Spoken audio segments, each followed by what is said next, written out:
ಮಧ್ಯಾಹ್ನ ಅವಧಿಗೆ ನಮ್ಮ ಡಯಟ್ ಸಂಸ್ಥೆಯ ಹಿರಿಯ ಉಪನ್ಯಾಸಕರಾದಂತಹ ಚಂದ್ರಶೇಖರ್ ಸರ್ ಅವರು ಆಗಮಿಸಿದ್ದಾರೆ. ಅವರಿಗೆ ನಮ್ಮ ನಿಮ್ಮೆಲ್ಲ ಪರವಾಗಿ ಈ ಒಂದು ತರಬೇತಿಗೆ ಹೃತ್ಪೂರ್ವಕವಾದ ಸ್ವಾಗತವನ್ನು. ಸರ್ ಅವರು ಹಲವು ವಿಷಯಗಳಲ್ಲಿ ಪಾಂಡಿತ್ಯವನ್ನು ಹೊಂದಿದ್ದಾರೆ. ಈ ಹಿಂದೆ ಅವರ ಅನುಭವ ಎನ್ನುವಂಥದ್ದು ಮಿನಿಸ್ಟರ್ ಆಫೀಸಲ್ಲೂ ಕೂಡ ಅವರ ಅನುಭವ ಆಗಿದೆ, ಅಲ್ಲೂ ಕೆಲಸ ನಿರ್ವಹಿಸಿದ್ದಾರೆ. ಹಾಗಾಗಿ ಹಲವು ರಂಗದಲ್ಲಿ ಅವರಿಗೆ ಅನುಭವ ಇದೆ. ಅವರ ಅನುಭವಗಳನ್ನು ಇವತ್ತು ತಮ್ಮೊಂದಿಗೆ ಹಂಚಿಕೊಳ್ಳಿದ್ದಾರೆ. ಹಾಗೂ ಸಾರ್ವಜನಿಕರೊಂದಿಗೆ ತಮ್ಮ ಸರ್ವಿಸ್ ಉದ್ದಕ್ಕೂ ನೀವು ಯಾವ ರೀತಿಯಲ್ಲಿ ಸಂಪರ್ಕವನ್ನು ಇಟ್ಕೋಬೇಕು ಮತ್ತು ನಿಮ್ಮ ನಡವಳಿಕೆ ಎನ್ನುವಂಥದ್ದು ಒಂದು ಟಾಪಿಕ್ ಇದೆ ನಿಮ್ಮದು. ಸಾರ್ವಜನಿಕರೊಂದಿಗೆ ಹೇಗಿರಬೇಕು ಎನ್ನುವುದರ ಬಗ್ಗೆ ಅವರು ತಿಳಿಸ್ಕೊಟ್ಟಿದ್ದಾರೆ. ಹಾಗಾಗಿ ಅವರ ಒಂದು ಪಾಂಡಿತ್ಯವನ್ನು ತಾವು ಉಪಯೋಗಿಸ್ಕೊಳ್ಳಿ, ಹಾಗೆ ನಿಮ್ಮ ಸರ್ವಿಸಿನ ಉದ್ದಕ್ಕೂ ಅದನ್ನು ಬೆಳೆಸ್ಕೊಳ್ಳಿ ಅಂತ ಹೇಳ್ತಾ ಸರ್. Thank you. ಸೊ ತಾವೆಲ್ಲ ಹೊಸದಾಗಿ ಇಲಾಖೆಗೆ ಸೇರಿದಿರಲ್ವಾ? ಎಷ್ಟು ದಿವಸ ಆಯ್ತಲ್ಲ? ಫ್ರೆಶ್ ಅಲ್ವಾ? ಸೊ ತಮ್ಮೆಲ್ಲರಿಗೂ ಸಹ ಶಾಲಾ ಶಿಕ್ಷಣ ಇಲಾಖೆಗೆ ತಮ್ಮೆಲ್ಲರಿಗೂ ಸ್ವಾಗತವನ್ನು ನಾನು ಕೋರ್ತೇನೆ. ಸೊ ನಿಮ್ಮೆಲ್ಲರಿಗೂ ಶುಭವನ್ನು ಹಾರೈಸ್ತೇನೆ. ಯಾಕಂದರೆ ನಿಮಗೆ ತುಂಬ ದೀರ್ಘವಾದ ಒಂದು ಸೇವೆಯ ಒಂದು ಅವಕಾಶ ನಿಮಗೆ ನಿಮ್ಮ ಮುಂದಿದೆ. ಈ ಸುದೀರ್ಘ ಸೇವೆ ನಿಮಗೆ ಸಂತಸವನ್ನು ಶುಭವನ್ನು ತರಲಿ ಅಂತೇಳಿ ನಾನು ನಿಮಗೆ ಹಾರೈಸ್ತೇನೆ. ಮುಖ್ಯವಾಗಿ ಇವತ್ತು ಈ ಹೊತ್ತಿನ ಒಂದು ವಿಷಯ ಏನಿದೆ, ಸಾರ್ವಜನಿಕರೊಂದಿಗೆ ಸರ್ಕಾರಿ ನೌಕರರಾಗಿ ನಮ್ಮ ಸಂಬಂಧ ಹೇಗಿರಬೇಕು ಅನ್ನುವಂಥ ವಿಷಯದ ಬಗ್ಗೆ ನಾವು ಸ್ವಲ್ಪ ಚರ್ಚೆಯನ್ನು ನಾವು ಮಾಡೋಣ. ಸೊ ತಮ್ಮೆಲ್ಲರಿಗೂ ಗೊತ್ತಿದೆ, ಸಾರ್ವಜನಿಕರು ಮತ್ತು ಸರ್ಕಾರಿ ಇಲಾಖೆಗಳಲ್ಲಿ ಕೆಲಸ ಮಾಡ್ತಕ್ಕಂಥ ಸರ್ಕಾರಿ ನೌಕರರು, ನಾವೆಲ್ಲ ಏನು ಅಂದರೆ ಸರ್ಕಾರಿ ನೌಕರರು.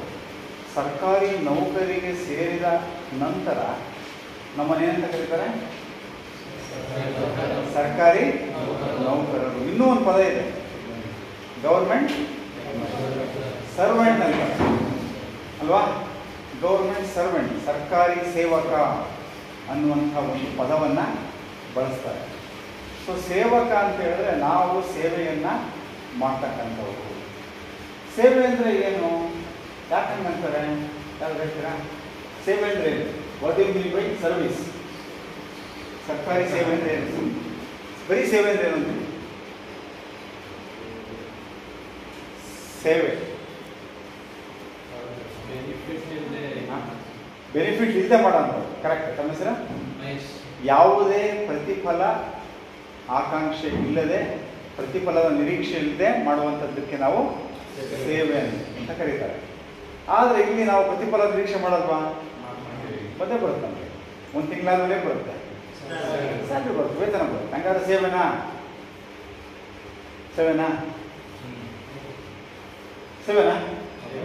ಹೌದಾ? ಹೇಗೆ? ಈಗ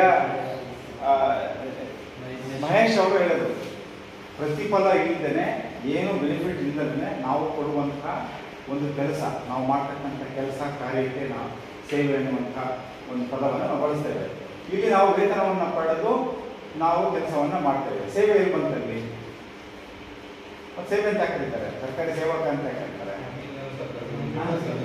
ಇನ್ನು ವಿಧಾನಸೌಧ ಮುಂದೆ ದೊಡ್ಡದಾಗಿ ಒಂದು ವಾಕ್ಯವನ್ನು ಹಾಕಿದ್ದಾರೆ, ಸರ್ಕಾರದ ಕೆಲಸ ದೇವರ ಕೆಲಸ ಅಂತ ಹಾಕಿದ್ದಾರೆ. ದೇವರ ಕೆಲಸ, ಸೇವೆ ಅಂತ ಯಾವಾಗ ಕರಿತೀವಿ ನೋಡಿ? ಸರ್ಕಾರಿ ನಾವು ಯಾವುದೇ ಒಂದು ಕೆಲಸವನ್ನು 3 ರೀತಿ ಮಾಡ್ಬೋದು ಅಂತ, 3-4 ಥರ 5 ಥರ ಮಾಡ್ಬೋದು. ಸೊ ಪ್ರಮುಖವಾಗಿ ಮೊದಲನೇ ಥರ ಅಂತ ಹೇಳಿದ್ರೆ ಅದನ್ನು ಒಂದು ಪ್ರೊಫೆಷನ್ ಥರ ಕೆಲಸ ಮಾಡೋದು, ವೃತ್ತಿ ಥರ ಕೆಲಸವನ್ನು ನಿರ್ವಹಣೆಯನ್ನು ಮಾಡೋದು. ಪ್ರೊಫೆಷನ್ ಆ್ಯಸ್ ಎ ಪ್ರೊಫೆಷನನ್ನು ಮಾಡೋದು. ಪ್ರೊಫೆಷನ್ ಅಂದರೆ ಏನಂದರೆ ಆ ವೃತ್ತಿಗೆ ಸಂಬಂಧಪಟ್ಟ ಹಾಗೆ ನಾವೊಂದು ವೃತ್ತಿ ನಿರತರಾದ ಮೇಲೆ ಆ ಕೆಲಸ, ಆ ಉದ್ಯೋಗವನ್ನು ಸೇರಿದಾಗ ವೃತ್ತಿಪರವಾಗಿ ಕೆಲಸವನ್ನು ಮಾಡ್ತಾರೆ. ಆ ಕೆಲಸಕ್ಕೆ ಏನು ನ್ಯಾಯ ಒದಗಿಸಬೇಕು, ಏನು ಕೆಲಸ ಮಾಡಬೇಕು ಅನ್ನುವಂಥದ್ದನ್ನು ಮಾಡೋದು. 10 ಗಂಟೆ ಬರಬೇಕು, 10 ಗಂಟೆ ಬರ್ತೀನಿ, 5:15 ಹೋಗಬೇಕು, 5:15 ಹೋಗ್ತೀನಿ. ನನಗೆ ಏನೇನು ಕೆಲಸಗಳನ್ನು ವಹಿಸಿದಾರೋ, ನಾನು ಯಾವ ಕೆಲಸಗಳನ್ನು ಮಾಡಬೇಕು ಅನ್ನುವಂಥ ನಿರೀಕ್ಷೆ ಇದೆಯೋ, ನನ್ನ ಜಾಬ್ ಚಾರ್ಟ್, ಕರ್ತವ್ಯಗಳ ಪಟ್ಟಿ ಇರುತ್ತೆ ಪ್ರತಿಯೊಬ್ಬರಿಗೂ. ಸರ್ಕಾರದಲ್ಲಿ ಪ್ರತಿಯೊಬ್ಬರಿಗೂ ಜಾಬ್ ಚಾರ್ಟ್ ಅನ್ನೋದು ಕರ್ತವ್ಯಗಳ ಒಂದು ಪಟ್ಟಿ. ಆ ಪಟ್ಟಿಗೆ ಅನುಸಾರವಾಗಿ ನಾನು ಕೆಲಸವನ್ನು ಮಾಡುವಂಥದ್ದು ಪ್ರೊಫೆಷನ್. ನಾನು ಪ್ರೊಫೆಷನ್ ಮಾಡ್ತೀನಿ. ಇನ್ನು ಎರಡನೇ ಥರನೂ ಮಾಡ್ಬೋದು, ಡ್ಯೂಟಿ ಥರ ಮಾಡ್ಬೋದು. ಪ್ರೊಫೆಷನ್ಗಿಂತ ಸ್ವಲ್ಪ ಜಾಸ್ತಿ, ಪ್ರೊಫೆಷನ್ಗಿಂತ ಸ್ವಲ್ಪ ಹೆಚ್ಚು ಒಂದು ಕರ್ತವ್ಯ ನಿಷ್ಠತೆ ಜಾಸ್ತಿ ಇರ್ತದೆ. 10 ಗಂಟೆಗೆ ಬರ್ತೀನಿ, 5ವರೆಗೆ ಹೋಗ್ತೀನಿ ಅಂತ ಸ್ವಲ್ಪ ಜಾಸ್ತಿ ಕೆಲಸ ಇರಬೇಕಂದ್ರೂ, ಸಮಯ ಹೋಗ್ತಿರ್ಬೇಕಂದ್ರೂ ನಾನು ಇರ್ತೇನೆ. ಆದರೆ ಅಲ್ಲೊಂದು ಸ್ವಲ್ಪ ಶ್ರದ್ಧೆ ಇರುತ್ತೆ. ಇಲ್ಲಿ ಡ್ಯೂಟಿಯಲ್ಲಿ ಎರಡನೇ ಥರ, ಒಂದು ಡ್ಯೂಟಿ ಥರ ಮಾಡೋದು, ಪ್ರೊಫೆಷನ್ ಮತ್ತು ಡ್ಯೂಟಿ. ಮೂರನೇದು ಸರ್ವಿಸ್ ಓರಿಯೆಂಟೆಡ್, ಸೇವೆಯ ಥರ ಮಾಡುವಂಥದ್ದು. ಅದು ಹೇಗೆ? ಮಹೇಶ್ ಅವರು ಹೇಳಿದಾಗೆ, ನಮ್ಮೆಲ್ಲರಿಗೂ ಗೊತ್ತಿರುವ ಹಾಗೆ, ಏನೂ ಸಂಬಳ ತಗೊಳ್ತಾರೆ, ಏನೂ ತಗೊಳ್ತಾರೆ ಮಾಡುವಂಥದ್ದು ಸೇವೆ. ಆದರೆ ಇಲ್ಲಿ ವೇತನ ತಗೊಂಡು ಮಾಡೋದ್ರಿಂದ ಅದು ಡ್ಯೂಟಿ ಆಗುತ್ತೆ, ಪ್ರೊಫೆಷನ್ ಆಗುತ್ತೆ. How it will become service? ಹೇಳ್ತೀರ? ಸೇವೆ ಯಾವಾಗ ಆಗುತ್ತೆ?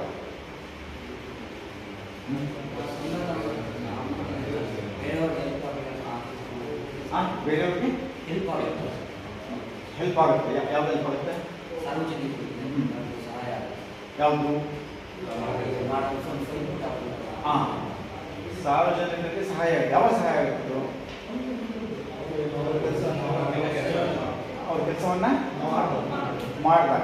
ಮಾಡಿಕೊಡ್ತಾರೆ ಅಲ್ವಾ? ಆದರೆ ಇಲ್ಲಿ ನಾವು ಪ್ರೊಫೆಷನ್ ಆಗಿ ಡ್ಯೂಟಿಯಾಗಿ ಮಾಡೋದಕ್ಕಿಂತ ಹೆಚ್ಚಿನದಾಗಿ ಸರ್ವಿಸಲ್ಲಿ ಏನು ಅಂತ ಹೇಳಿದ್ರೆ, ನಾನು ಜಾಬ್ ಚಾರ್ಟಲ್ಲಿದೆ, ಜಾಬ್ ರೋಲಲ್ಲಿದೆ, ಕರ್ತವ್ಯ ಇದೆ ಅಂತ ಮಾಡುವಂಥದ್ದು ಇವೆರಡಕ್ಕೆ ಬರುತ್ತೆ. ಅದನ್ನು ಮೀರಿ ಒಂದು ಸ್ವಲ್ಪ ಎಕ್ಸ್ಟ್ರಾ ಅಂದರೆ ಒಂದು ಸ್ವಲ್ಪ ನಾನು ನನ್ನ ಒಂದು ಮನಸ್ಸನ್ನು, ಹೃದಯವನ್ನು ಇಟ್ಟು ಕರ್ತವ್ಯ ಶ್ರದ್ಧೆಯಿಂದ ಕೆಲಸಗಳ ನಿರ್ವಹಣೆಯನ್ನು ಮಾಡುವುದರ ಜೊತೆ ಒಂದು ಕಾಳಜಿಯನ್ನು, ಒಂದಷ್ಟು ಸಮಾಜದ ಒಂದು ದೃಷ್ಟಿಯನ್ನು ಇಟ್ಕೊಂಡು, ಸಾರ್ವಜನಿಕರ ಹಿತದೃಷ್ಟಿಯನ್ನು ಇಟ್ಕೊಂಡು, ರಾಷ್ಟ್ರ ಹಿತವನ್ನು ಇಟ್ಕೊಂಡು ನಾವು ಕೆಲಸವನ್ನು ಮಾಡಿದಾಗ ಏನಾಗುತ್ತೆ? ಸೇವೆಯನ್ನು ಕೆಲಸ. ಭಾಳ ಸರಿ ಏನಾಗುತ್ತೆ ಅಂತ ಸರ್ಕಾರದಲ್ಲಿ ನಾವೊಂದು ಇಷ್ಟು ಜನ ಇದೀವಿ ಅಂತ ಹೇಳೋದು, ನಮ್ಮ ವಿಂಗಲ್ಲಿ 1 2 3 4 5 ನಾನು ಫಸ್ಟ್ ಕೇಸ್ ಹೋಗ್ತಾ ಇರೋದು, ಇವ್ರು ನನ್ನ ಮೇಲೆ ನಾವು ಅಧಿಕಾರಿ, ಅವ್ರ ಮೇಲೆ ಅಧಿಕಾರಿ, ಅವ್ರ ಮೇಲೆ ಅವರು. ಸೊ ನಾನು ನನ್ನ ಕೆಲಸವನ್ನು ನಾನು ಮಾಡಿಬಿಡ್ತೀನಿ, ಇಲ್ಲೋ ಸರ್ ನಾನು ಮುಗಿಸ್ಬಿಟ್ಟಿದ್ದೀನಿ ನಾನು ಅಂತ ಅಷ್ಟೇ ಇದ್ದರೆ ಅದು ಡ್ಯೂಟಿ ಮತ್ತು ಪ್ರೊಫೆಷನ್. ಸರ್ವಿಸ್ ಅಂದಾಗ ನನಗೆ ಸಂಬಂಧಪಟ್ಟಂತಹ ಕೆಲಸ, ಅದು ನನಗೆ ಸಂಬಂಧಪಟ್ಟಂತಹ ವಿಷಯ, ಅದು ಇನ್ನೂ ಏನಾಗಿದೆ,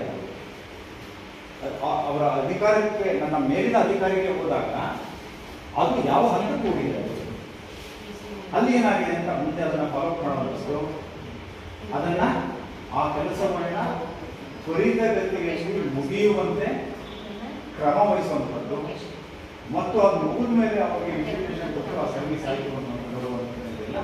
ಅದು ಆಗ ನಮ್ಮೊಳಗೆ ಒಂದು ಕಾಳಜಿ ಇದೆ, ನಮ್ಮೊಳಗೆ ಒಂದು ಶ್ರದ್ಧೆ ಇದೆ, ನಮ್ಮೊಳಗೆ ಒಂದು ಸೇವಾ ಮನೋಭಾವ ಇದೆ, ನಮ್ಮೊಳಗೆ ಒಂದು ರಾಷ್ಟ್ರಭಕ್ತಿ ಇದೆ, ರಾಷ್ಟ್ರ ಪ್ರೇಮ ಇದೆ.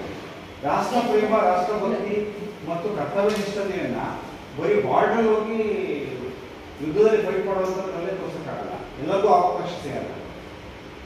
ಅದು ಕೆಲವರಿಗೆ ಮಾತ್ರ ಸಿಗುತ್ತೆ. ಅದು ಗಡಿಯಲ್ಲಿ ಹೋಗಿ ರಾಷ್ಟ್ರ ರಕ್ಷಣೆ ಮಾಡುವಂತಹ ಕೆಲಸ ಮಹೋನ್ನತವಾದ ಕೆಲಸ, ಅದು ಕೆಲವರಿಗೆ ಸಿಗುತ್ತೆ.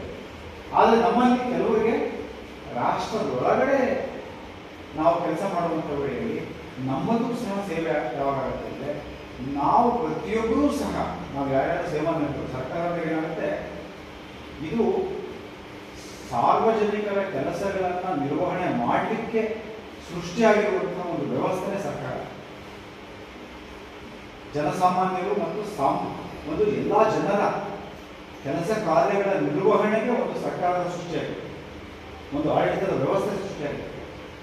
ಈ ಆಡಳಿತ ವ್ಯವಸ್ಥೆಯಲ್ಲಿ ನಾವು ಭಾಗಿಗಳಾಗ ಸರ್ಕಾರಿ ನೌಕರರಾಗಿ ನಾನೇನು ಅಂದರೆ, ನಾನು ಈ ಒಂದು ವ್ಯವಸ್ಥೆಯೊಳಗಿದ್ದೀನಿ, ನಾನು ಅಲ್ಲಿ ನನ್ನ ಪ್ರತಿಯೊಬ್ಬರೂ ಸಹ ನಾವೆಲ್ಲರೂ ಜವಾಬ್ದಾರಿಯಿಂದ ಕೆಲಸ ನಿರ್ವಹಿಸಿದಾಗುತ್ತೆ. ಹಾಗೇನಾಗುತ್ತೆ, ಜನರಿಗೆ ಒಂದು ಕೆಲಸ ಕಾರ್ಯಗಳೇನಾಗುತ್ತೆ, ಹೊರಗಡೆ ಇರ್ತಕ್ಕಂಥ ಜನರಿಗೆ ಕೆಲಸ ಕಾರ್ಯಗಳು ಬಹಳ ತ್ವರಿತಗತಿಯಿಂದ ಸಿಗುತ್ತೆ. ನೋಡಿ, ನಾವೊಂದು ಇಲಾಖೆ ಕೆಲಸ ಮಾಡ್ತೀವಿ, ನಾವು ಇಲ್ಲಿ ಸರ್ಕಾರಿ ಸೇವೆಯಲ್ಲಿ ಇರ್ತೀವಿ. ಈ ಇಲಾಖೆಯಲ್ಲಿ ನಾವು ನಮಗೆ ಏನು ಜವಾಬ್ದಾರಿ ಕೊಡ್ತೀವೋ ಆ ಕೆಲಸವನ್ನು ನಾವು ಮಾಡ್ತೀವಿ. ಅದೇ ನಾವು ಕೆಲವು ಸಾರಿ ಬೇರೆಯ ಇಲಾಖೆಗಳಿಗೆ ಸಂಬಂಧಪಟ್ಟಂತೆ ಸೇವೆಯನ್ನು ಪಡೆಯುವಂತಹ ಗ್ರಾಹಕರು ನಾವಾಗಿರ್ತೀವಿ. ಎಷ್ಟೋ ಸಾರಿ ಒಂದು ರಸ್ತೆ ಇರುತ್ತೆ, ಅಲ್ಲೇನೋ ಒಂದು ಆ ರಸ್ತೆಯಲ್ಲಿ ಒಂದು ಕೆಲಸ ಆಗಬೇಕಾಗುತ್ತೆ, ಬೀದಿ ದೀಪ ಇರ್ಬೋದು, ಅಥವಾ ವಿದ್ಯುತ್ ಶಕ್ತಿಯ ಸಮಸ್ಯೆ ಇರ್ಬೋದು, ಅಥವಾ ಇನ್ನೇನೋ ಒಂದು ನಮಗೆ ಒಂದು ಸೇವೆ ಬೇಕಾಗುತ್ತೆ ಬೇರೆ ಸರ್ಕಾರದ ಇಲಾಖೆಯಿಂದ. ಆಗ ನಾವೇನು ಮಾಡ್ತೀವಿ, ಇವಾಗ ನಾವು ಸೇವೆಯನ್ನು ಬಹಳ ತ್ವರಿತಗತಿಯಿಂದ ನಿರೀಕ್ಷೆ ಮಾಡ್ತೀವಿ. ಇಲ್ವೋ? ಒಂದು ಬ್ಯಾಂಕಿಗೆ ಹೋಗ್ತೀವಿ ಅನ್ಕೊಳ್ಳೋಣ, ಆ ಬ್ಯಾಂಕಲ್ಲಿ ಬಹಳ ಸಮಯ ತಗೊಂಡ್ರೆ ನಾವೇನು ಯೋಚನೆ ಏನಂತೀವಿ, ಎಷ್ಟು ನಿಧಾನ ಮಾಡ್ತಾ ಇದ್ದಾರೆ ಅವರು, ನನ್ನ ಸಮಯ ಎಷ್ಟು ಅಮೂಲ್ಯ ಇದೆ ಅಂತ ನಾವು ಕಾಮೆಂಟನ್ನು ಮಾಡ್ತೀವಿ. ಹೊರಗೆ ಹೇಳಿದೆ ಅವರು ಮನಸ್ಸೊಳಗಾದ್ರು ಅಂದ್ಕೊಂತೀವಿ. ಅದೇ ನನ್ನ ಇಲಾಖೆಯಲ್ಲಿ ನಾನು ಮಾಡಬೇಕಾದ್ರೆ ಅದೇ ಒಂದು ಮನೋಭಾವದಿಂದ, ಅದೇ ಒಂದು ಜವಾಬ್ದಾರಿಯಿಂದ, ಅದೇ ಒಂದು ಎಚ್ಚರದಿಂದ ನಾನು ಕೆಲಸವನ್ನ ಮಾಡಬೇಕಾಗುತ್ತದೆ. ಅಂದ್ರೆ ಇಲ್ಲಿ ನಾನು ಕೆಲಸವನ್ನ ಮಾಡಬೇಕಾದ್ರೆ ಬೇರೆ ಕಡೆಗೆ ನಾನು ಏನು ಕೆಲಸವನ್ನ ಅಪೇಕ್ಷಿಸ್ತೀನಿ, ಒಬ್ಬ ನಾಗರಿಕನಾಗಿ ಅಷ್ಟು ಕರ್ತವ್ಯನಿಷ್ಠತೆಯಿಂದ ನಾನು ನನ್ನ ಇಲಾಖೆಯಲ್ಲಿ ಕೆಲಸ ಮಾಡೋದಕ್ಕ ಒಂದು ಜವಾಬ್ದಾರಿಯನ್ನ ನಾವು ತಗೊಳ್ಬೇಕಾಗುತ್ತೆ. ಸೊ ಇವಾಗ ನಾವು ಹೇಳಿದ್ವಿ, ನಾವು ಸಾರ್ವಜನಿಕರ ಜೊತೆಗೆ ನಾವು ಸಂಬಂಧ ಹೇಗೆ ಇಟ್ಕೋಬೇಕು ಅನ್ನೋದು ನಾನು ಹೇಳಿದೆ. ಇವಾಗ ನಾವು ಕೆಲಸ ಮಾಡೋದ್ಮೇಲೆ ನಮಗೆ ಏನು ಸಿಗುತ್ತೆ, ಒಂದು ತಿಂಗಳಾದ್ಮೇಲೆ ವೇತನ ನಮಗೆ ಸಿಗುತ್ತೆ. ವೇತನ ಹೇಗೆ ಸಿಗುತ್ತೆ ಅಂತ ಹೇಳ್ತೀರಾ? ನನಗೆ ವೇತನ ಕೊಡ್ತಾರೆ, ಎಲ್ಲರೂ ಸರ್ಕಾರಿ ನೌಕರಿಗಳಂತೂ ವೇತನ ಕೊಡ್ತಾರೆ. ಹೇಗೆ ಕೊಡ್ತಾರೆ ಅವರು? ಹಣ ಎಲ್ಲಿಂದ ಬರುತ್ತೆ? ಪಬ್ಲಿಕ್ ಇಂದ ಬರುತ್ತೆ. ನಿಮ್ಮ ಪಬ್ಲಿಕ್ ಹೇಗೆ ಬರುತ್ತೆ? ಟ್ಯಾಕ್ಸ್ ಇಂದ ಬರುತ್ತೆ ಅಲ್ವಾ? ಸೊ ಅದಕ್ಕೆ ಏನಂತ ಕರೀತಾರೆ, ಅದಕ್ಕೊಂದು ವರ್ಡ್ ಇದೆ, ಯಾವ್ದು ಹೇಳ್ತಾರೆ ಅಲ್ಲ, ಈ ರೀತಿ ಒಟ್ಟಾಗುತ್ತಲ್ಲ, ಬೇರೆ ಬೇರೆ ತೆರಿಗೆಗಳಿಂದ ಬೇರೆ ಬೇರೆ ಸರ್ಕಾರಕ್ಕೆ ಬೇರೆ ಬೇರೆ ರೀತಿಯಲ್ಲಿ ಸಂಗ್ರಹಣೆ ಆಗುತ್ತೆ, ರೆವಿನ್ಯೂ ಸಂಗ್ರಹಣೆ ಆಗುತ್ತೆ. ಅದಕ್ಕೊಂದು ಪದ ಇದೆ, consolidated fund of the state ಅಂತ. That is called consolidated fund. ಅಂದ್ರೆ ಎಲ್ಲಾ ಸೇರಿದ ಒಂದು ಸಂಚಿತವಾದ ಒಂದು ಕ್ರೋಢೀಕೃತವಾದ ಒಂದು ನಿಧಿ ಸರ್ಕಾರಕ್ಕೆ ಪ್ರತಿ ತಿಂಗಳು ಜನರೇಟ್ ಆಗುತ್ತೆ. ಅದು ನಮಗೆ ವೇತನವನ್ನು ನಮಗೆ ಕೊಡಬೇಕಂದ್ರೆ ಸರ್ಕಾರದಲ್ಲಿ ಹಣ ಸಂಗ್ರಹಣೆ ಆಗಬೇಕಾಗ, ಸಂಪನ್ಮೂಲ ಸಂಗ್ರಹಣೆ ಆಗಬೇಕಾಗ. ಸೊ ಹಣ ಸಂಗ್ರಹಣೆ ಹೇಗಾಗುತ್ತೆ ಅಂತ ತಾವೇ ಹೇಳಿದೆ. ಹೇಗಾಗುತ್ತೆ? ತೆರಿಗೆ ಯಾರು ಕೊಡ್ತಾರೆ? ಪಬ್ಲಿಕ್ ಯಾರು ಇರ್ತಾರೆ? ಶ್ರೀಮಂತರು ಇರ್ತಾನೆ, ಮಧ್ಯಮ ವರ್ಗದವರು ಇರ್ತಾರೆ, ಬಡವ ಇರ್ತಾನೆ, ಒಬ್ಬ ಕೂಲಿ ಕಾರ್ಮಿಕ ಇರ್ತಾರೆ, ಒಬ್ಬ ಜನಸಾಮಾನ್ಯ ಇರ್ತಾನೆ. ಸೊ ಪ್ರತಿಯೊಬ್ಬರ ಒಂದೊಂದು ರೂಪಾಯಿನೂ ಸಹ ಸೇರಿ ಏನಾಗುತ್ತೆ, consolidated fund of the state, consolidated fund of the state ಆಗುತ್ತೆ. ಸೊ ಇದು ಬಂದಾಗ ನಾವು ಯಾಕೆ ಜವಾಬ್ದಾರಿಯಿಂದ ಕೆಲಸ ಮಾಡಬೇಕು ಅನ್ನುವಂತಹ ಪ್ರಶ್ನೆ ಬಂದಾಗ, ನನಗೆ ಸಿಗುವಂತಹ ವೇತನ ಏನಿದೆಯಲ್ಲ ಅದು ಯಾರಿಂದ ಸಿಗುತ್ತೆ? ಪಬ್ಲಿಕ್ಕಿಂದ ಸಿಗುತ್ತೆ, ಜನಸಾಮಾನ್ಯರಿಂದ ಸಿಗುತ್ತೆ. ನಾನು ಯಾರಿಗೆ ಉತ್ತರದಾಯಿ? ಪಬ್ಲಿಕ್ಕಿಗೆ ಉತ್ತರದಾಯಿ. ಜವಾಬ್ದಾರಿ, ನಾನು ಜವಾಬ್ದಾರಿಯಿಂದ ಯಾಕೆ ಕೆಲಸ ಮಾಡಬೇಕು ಅಂದ್ರೆ ಸರ್ಕಾರಕ್ಕೆ ಉತ್ತರದಾಯಿ ಅನ್ನೋದ್ರ ಜೊತೆಗೆ ಬಹಳ ಮುಖ್ಯವಾಗಿ ಅದರ ಸರ್ಕಾರದ ಉದ್ದೇಶನೇ ಏನು ಅಂತ ಹೇಳಿದ್ರೆ, ಜನಸಾಮಾನ್ಯರಿಗೆ, ಜನರಿಗೆ, ಕಟ್ಟ ಕಡೆಯ ವ್ಯಕ್ತಿಗೆ ನಾನು ಉತ್ತರದಾಯಿ, ನಾನು ಅಕೌಂಟಬಲ್, ಐ ಆಮ್ ರೆಸ್ಪಾನ್ಸಿಬಲ್ ಅನ್ನುವಂಥದ್ದು ಇದೆಯಲ್ಲ, ಇದು ಈ ಒಂದು ಪ್ರಜ್ಞೆ, ಅರಿವು, ಜಾಗೃತಿ, ಒಂದು ನಾಲೆಡ್ಜ್ ನಮ್ಮಲ್ಲಿ ಬರುತ್ತೆ. ನಾವು ತಿಂಗಳ ವೇತನವನ್ನು ನಾವು ಪಡೆದಾಗ ಅದು ಎಷ್ಟೋ ಸಾರಿ ನಮ್ಮಂಥವ್ರಿಗೆ ಎಲ್ಲರೂ ಸರ್ವಿಸ್ ಆಗಿರ್ತಕ್ಕಂಥ ಲ್ಯಾಕ್ಸಲ್ಲಿ ಹೊರಟೋಗುತ್ತೆ, ಲಕ್ಷಗಳಲ್ಲಿ ಹೊರಟೋಗುತ್ತೆ ನಮ್ಮ ವೇತನಗಳು. ಸೊ ಈ ಹಣವನ್ನು ನಾನು ತಗೊಳ್ಳೋದಕ್ಕೆ ನಾನು ಅದಕ್ಕೆ ತಕ್ಕಷ್ಟು ಕೆಲಸವನ್ನು ನಾನು ನಿಷ್ಠೆಯಿಂದ ನನಗೆ ವಹಿಸಿರುವಂತಹ ಕೆಲಸವನ್ನು ನಾನು ಮಾಡ್ತಾ ಇದ್ದೇನಾ ಅನ್ನುವಂತಹ ಒಂದು ಪ್ರಶ್ನೆಯನ್ನು ನಾವೆಲ್ಲರೂ ಹಾಕೋಬೇಕಾಗುತ್ತೆ. ಪ್ರತಿಯೊಬ್ಬರು ನಾವು ಹಾಕೋಬೇಕಾಗುತ್ತೆ.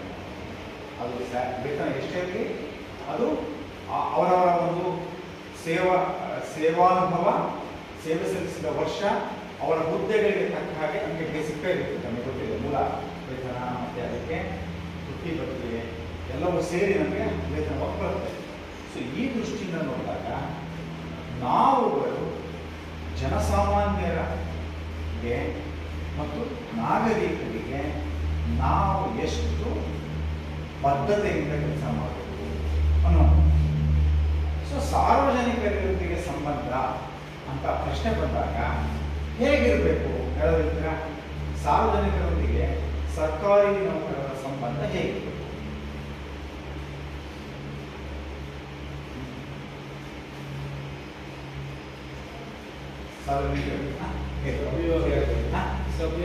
ಸಭ್ಯವಾಗಿರ್ಬೇಕು. ತುಂಬ ಚೆನ್ನಾಗಿದೆ ಮಹೇಶ್, ತುಂಬ ಚೆನ್ನಾಗಿದೆ. ಸಭ್ಯವಾಗಿರ್ಬೇಕು.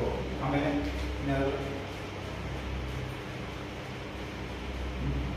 ಎಲ್ಲರೂ ಕೇಳ್ತೀನಿ. ನನ್ನ ಕ್ಲಾಸ್ ಸ್ವಲ್ಪ ಎಲ್ಲರೂ ಮಾತಾಡಿದ್ರೆ ಚೆನ್ನಾಗಿದೆ. ನಾನು ಒಬ್ಬನೇ ಮಾತಾಡಿದ್ರೆ ನಮಗೆ ಏನೋ ನನಗೆ ರೆಸ್ಟ್ ಸಿಗಲ್ಲ. ಹೇಗಿರ್ಬೇಕು ಸರ್? ಶಿಸ್ತು. Very good. ನಮ್ಮ ಸರ್ ಅಫ್ರೀದ್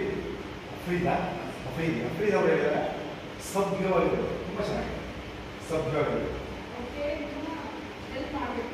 ಅವರು ಕೇಳಿದಂತಹ ಸಹಾಯ, ಅವ್ರಿಗೆ ಏನು ಒಂದು ಕೆಲಸ ಆಗಬೇಕು, ಮಾಹಿತಿ ಕೊಡಬೇಕು, ಅದನ್ನು ನಾವು ಕೊಡಬೇಕು.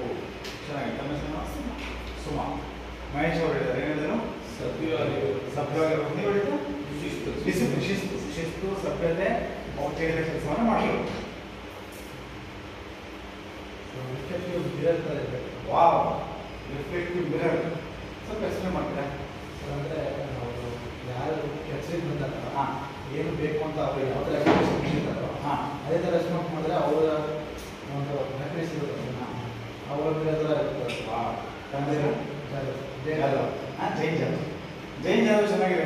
ಅವರು ಒಂದು ಕೆಲಸ ನಾವು ಮಾಡಿಕೊಟ್ಟಾಗ ಅವ್ರಿಗೆ ಸ್ಮೈಲ್ ಬರುತ್ತೆ, ಸಂತೋಷ ಬರುತ್ತೆ. ಆ ಮಿರರ್ ನಾವು ಇಟ್ಬಿಟ್ಟು ನಮಗೆ ಸಂತೋಷ ಬರುತ್ತೆ. ತುಂಬ ಚೆನ್ನಾಗಿದೆ. ಶಾಂತವಾಗಿರುತ್ತೆ. Very good. ವಾವ್, ಶಾಂತವಾಗಿರುತ್ತೆ.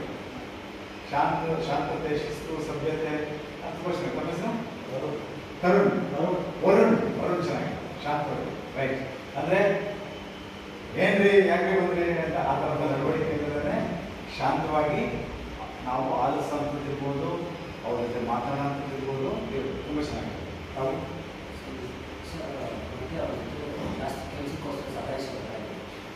ಜಾಸ್ತಿ ಅವ್ರಿಗೆ ಕೆಲಸಕ್ಕೆ ನಾವು ಸತಾಯಿಸೋ ಥರ ಇರಬಾರ್ದು.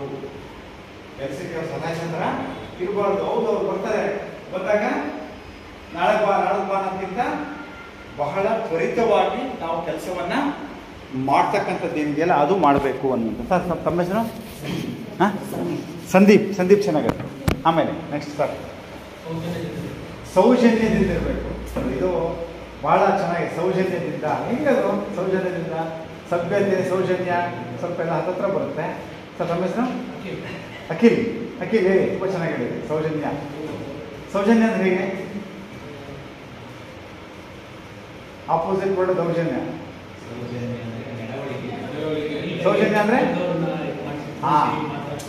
ಇದು ಸಭ್ಯ ಸೌಜನ್ಯ ಅಂತಂದಾಗ ಅಲ್ಲಿ ಆ ಒಂದು ನಡವಳಿಕೆಯ ವಿಧಾನ, ನಮ್ಮ ನಡವಳಿಕೆಯ ವಿಧಾನ.